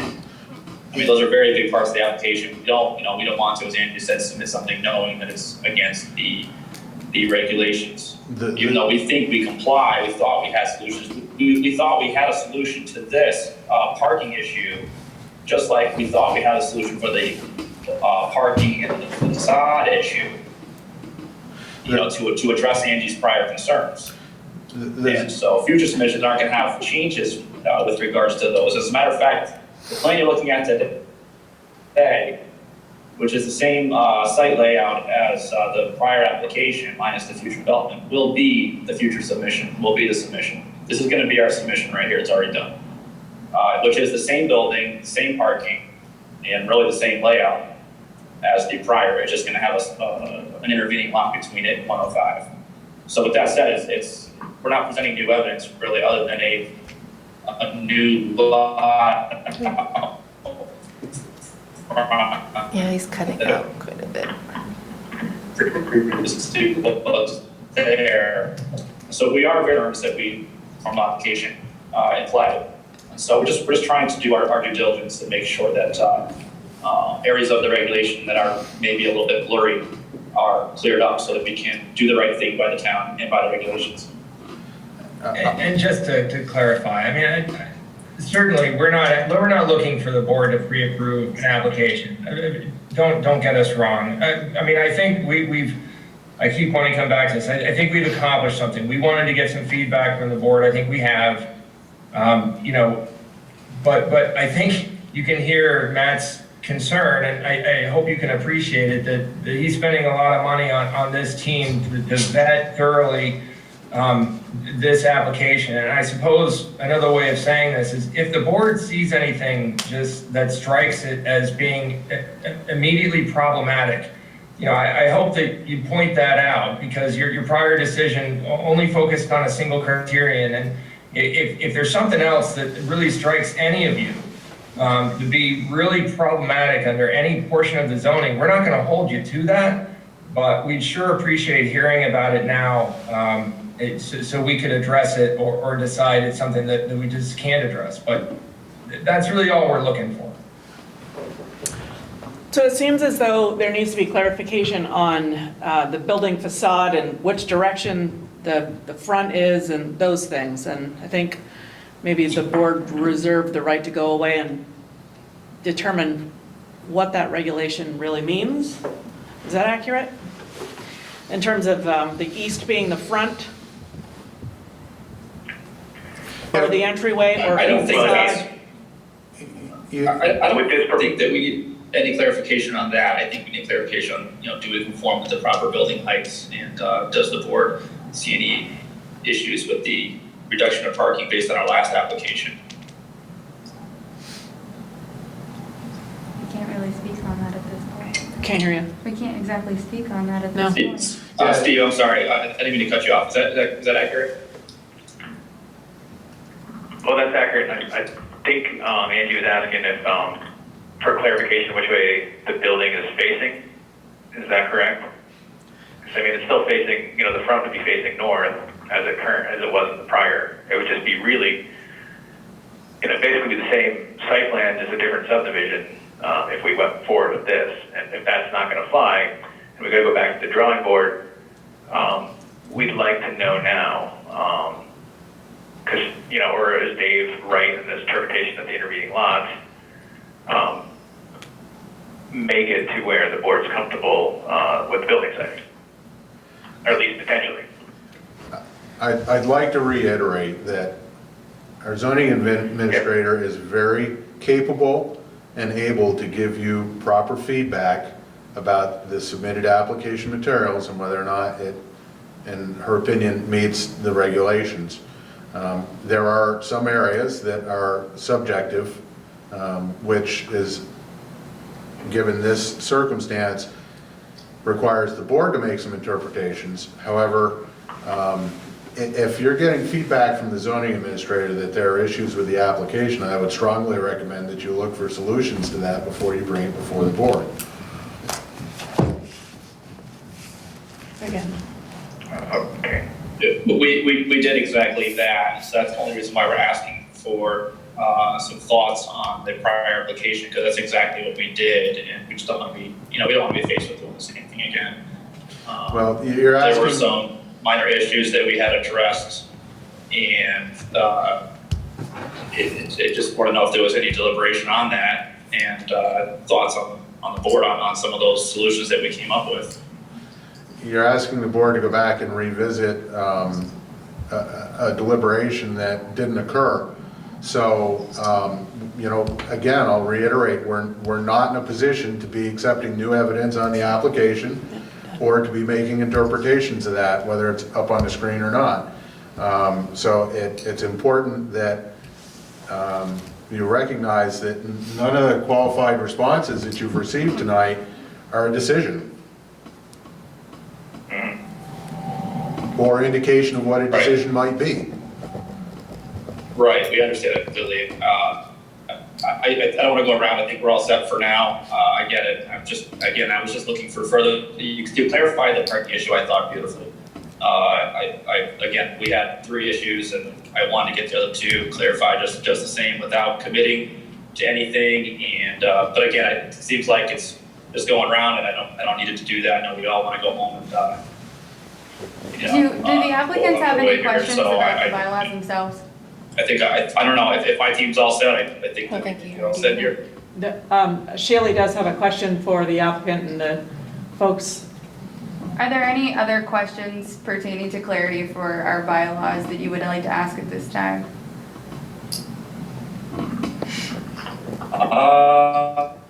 I don't think so. When we, like I said, before we submitted the application, we had the parking and the parking in proximity to the road. And, like I said, we went over those and there were some concerns mentioned to us, so we came up with some solutions. And so we seem to get clarity on one of those three issues, but the other two were a little concerned on. Well, Matt, I mean, if I may, I mean, I think the question was a good one, and I do. My question is with respect to F3, there's a provision that says buildings shall be less, basically says buildings need to be 2 stories. There's no way a tractor supply store can be 2 stories, nor would you want to. It would double the square footage. It would be absolutely enormous, and it would look really weird. What we've done to fix that, I think, is to put up the facade, and it certainly is, as a height issue, higher than your typical 2-story building. So in my way of thinking, we have complied with certainly the intent of that provision, but if the board is interpreting that ordinance to mean, nope, you need to put dwellings up on the 2nd floor, then that would really be helpful to know now.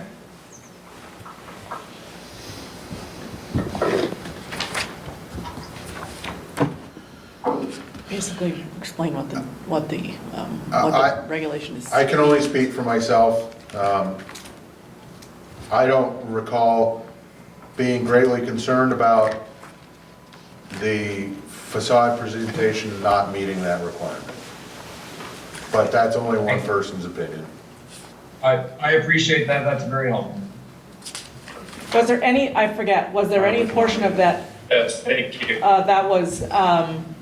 Was there any portion of the building that does have a 2nd story? Any walkway up above, anything, or does it just appear as though it's 2-story from the outside?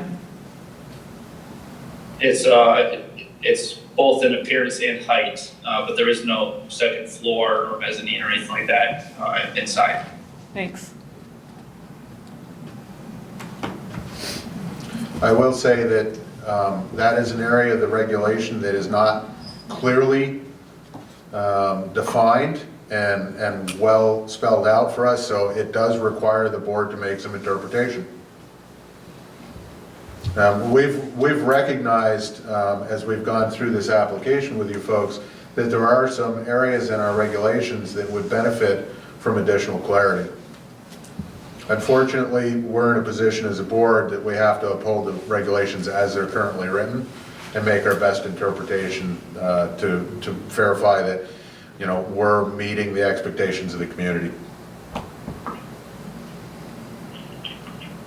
Are there any other clarifying questions about our ordinances? I don't have it.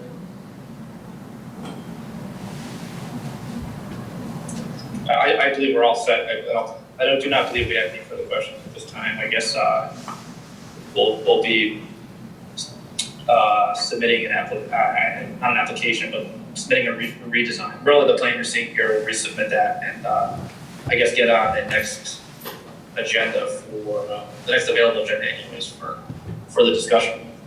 And again, please make sure that you've gotten some indication from the zoning administrator that any successive application materials that you present qualify as a completed application so that it can come before the board. Yes, absolutely. And I'm assuming you will email those draft plans and a discussion? Yes, absolutely. Yeah, Steve, you can email Angie the plan on the screen, and then Angie, I suppose that we could set up a conference call if you'd like to discuss it. If you need to. Otherwise, if you want to let us know, we can submit this as a formal change to our prior application. I think we'll go through it. We'll get a site plan together. We'll get a full packet for you, Angie. We'll send it over to you in the in the formal presentation that we would be submitting it to the DRB, and we'll look forward to hearing your thoughts on it. Okay, thank you. Thank you. Thank you very much. Appreciate your time. Thank you, everybody. All right, thank you.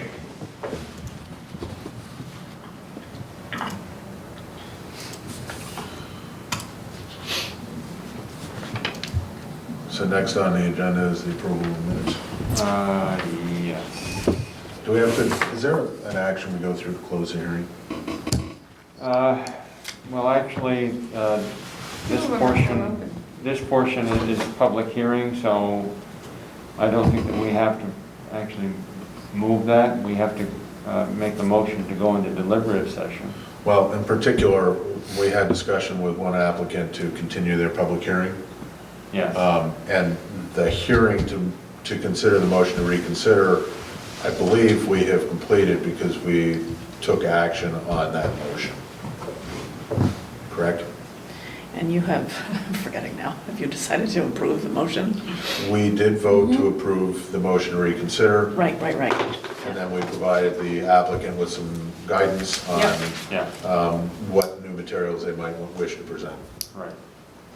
Seconded by Sheila, yes. Yeah. So this portion of our meeting is pretty much taken care of. Except for the approval of the minutes. Yeah. So Well, no, we No, also no. have, you, in your minutes, you wanted to, we have to, on the on the Draper Curtis property. Rogers application, on the Curtis Rogers application? Yeah, the Motion to to continue continue. and set a date certain. Yeah, that's what we typically do. I would think by then, Can you say that again? a motion to continue on the Curtis Rogers application, the disc, Yeah, there's actually two applications associated with that. yeah, well, yeah. Four. Really. So, Do we have to close the hearing on application S420? Is that a hearing? I don't want to be the only one to know this. Rules of civil procedure, do you guys all have these? I know you do. Sorry, I'm a relative newbie to those rules. I have lots of Pat, questions. what's the answer? What's that? Yeah, what are you trying to? Rules of civil procedure For, on what you do next. uh, Let's not all look at me, please. For the whole thing or for which one? Sorry. Well, we're trying to decide, so we are deciding what to do before you close this hearing. What are you making for a motion on the Curtis Rogers applications? So you're, Are we in deliberative session now? No. No, we're, Okay. Bear with us, we're trying to make sure we follow the right sequence of steps here, Steve. we're not finished, you're not finished with it, so you would, in the minutes, don't we typically put it in the minutes if we're motion to continue is there and to a date certain? Who have we done that with? I would say yes. I would say yes. Yeah. Make a motion to continue the Yeah. public hearing because we told them that we would Yes. and then we would move it to the What next. do we do, Chair? I entertain a motion to, Was that the accurate, the verbiage to Is that the accurate continue the action? hearing at,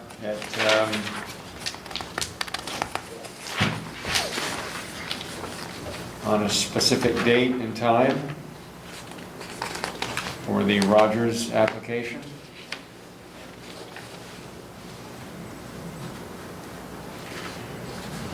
I so move. And what, and Yeah, do what, we have some what guidance from length you, of time are we Angela? Hold are we on. giving them? I think the problem with setting a date certain is they haven't indicated how long they need. well, but we do that, we maybe, and so it keeps going, because I think they'd like to do this, and that will keep them on track. I think, You think they'll be able to come back to us in less than the They 30 should have had days this by that our now. standard meeting would be I'm held? just surprised they haven't heard from, like, well, maybe this will spur them on. I Well, was he gonna say, didn't- you can always set it as the next meeting and then And then if they're not ready, prepared, we can yeah. continue it again. yeah. Well, in which case, we don't have to set a date, time certain for the continuation of the hearing. No, because it's just our You would next just one. notice it when you notice the next meeting, if they have their materials ready. Correct? The only reason we'd set a date, time is if it's gonna be less than 30 Less than days. 30 days. Right, yeah. Right? And unless they indicate to us that they'll be ready in less than 30 days, I think that's improved. Just know we've set certain dates in the past, and I'm trying to think of why. We literally maybe have done this Well, for So we- that you years. don't have to wait to the next Yeah, I was regular gonna say, I scheduled think it was meeting. because they knew they'd be prepared earlier and wanted to move forward quicker Yeah. than our next meeting. Yeah, it doesn't look like they knew. Yeah, I didn't when get they were any ready. sense from them about whether That's they how our were preliminary confident meeting when went. they'd be ready. So my suggestion would be that we just continue that hearing and you can notice it at the next scheduled meeting, if they're ready, if they present that material. I would assume that they probably would be. I mean, given that that's a month away. You also can set the meeting earlier than 30 days from now, you just have to go through the 14-day notice period. Yeah, but we've got several in the hopper, and then these guys probably need some time, and some Tractor Supply, so we're trying to juggle all of them to get them all in, so nobody's pissed. So Let's just wait. can I move that we continue the hearing? Mhm. Okay? Yes. That- Curtis Rogers applications until, okay. All right. So moved. So moved. Is there a second? Second. Seconded by Jessica. Any further discussion? Hearing none, all those in favor say aye. Steve, are you hearing us? Steve? What? Did you hear the motion and the second? I'm sorry, I didn't hear what it was. No, the motion is to continue the hearing for the Rogers portion of tonight's meeting. Okay, Okay? what about, Billy Draper, those two, that one? We'll get to To that. that. We're dealing with this motion first. So the motion is on the table, and I'm calling for all those in favor, please say aye. Aye. Those opposed? So moved. Do we need to close the hearing for the first application? That's 420. Yes, but I believe, yes. Okay. Yep. I move that we close the public hearing for application S420.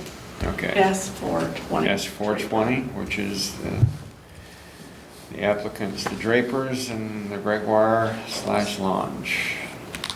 It's been moved to close S-4-20. Is there a second? A second. Again? Again. My only question about that is, does the board anticipate that there's any deficiencies or additional evidence that will be required? I do not believe so. Okay, I didn't think so. Why are you asking that, Matt? Well, because if we close this hearing, then we're Yeah. stuck in that situation again. Oh, yeah, not yeah. being able to Yeah. take I think no that one evidence. that's good. Good idea. I think that one was pretty cut and dry, right?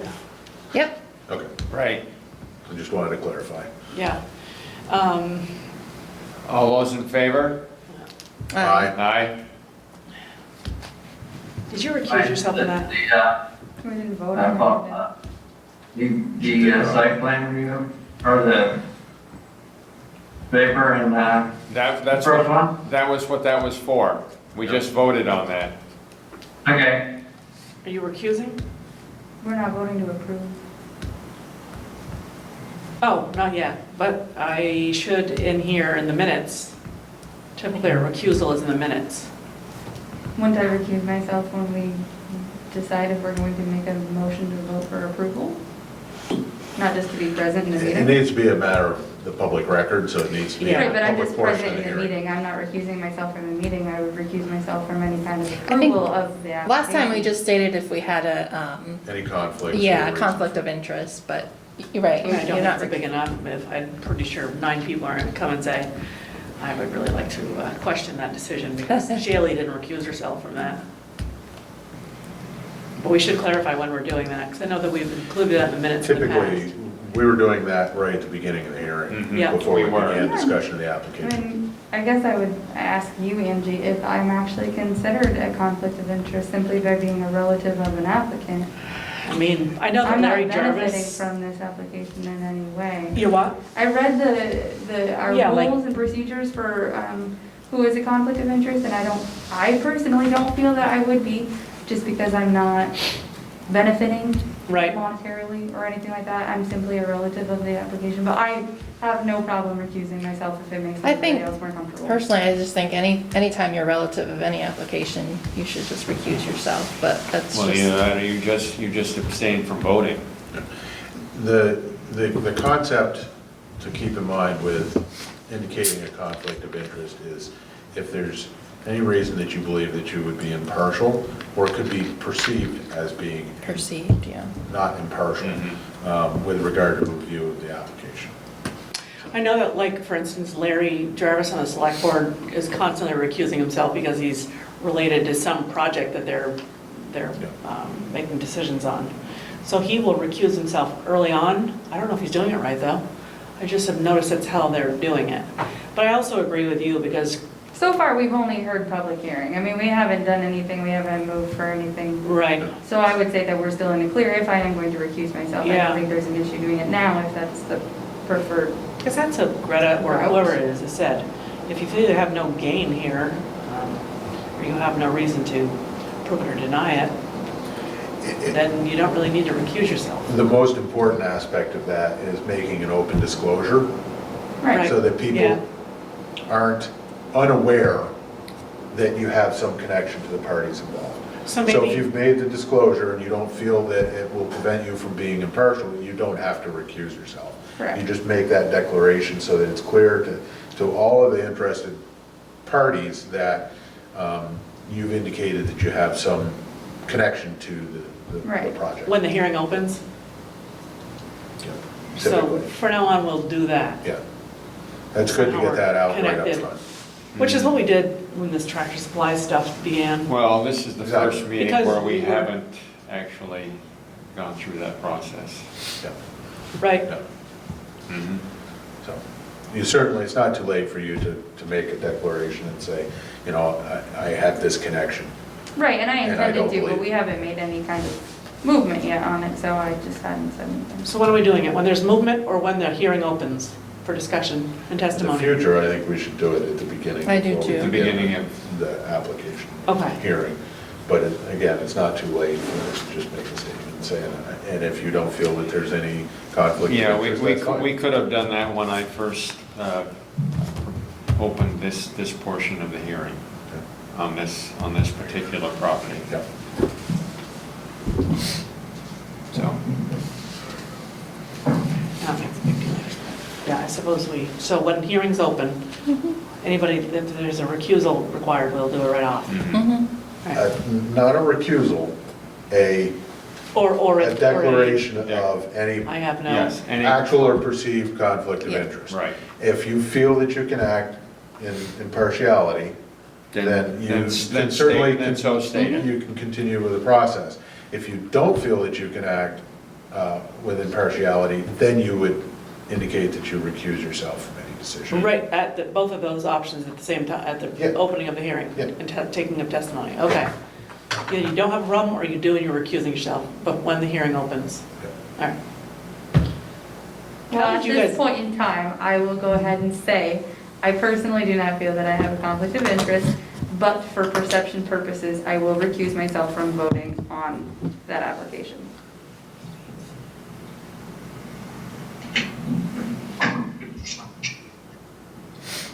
Thank you.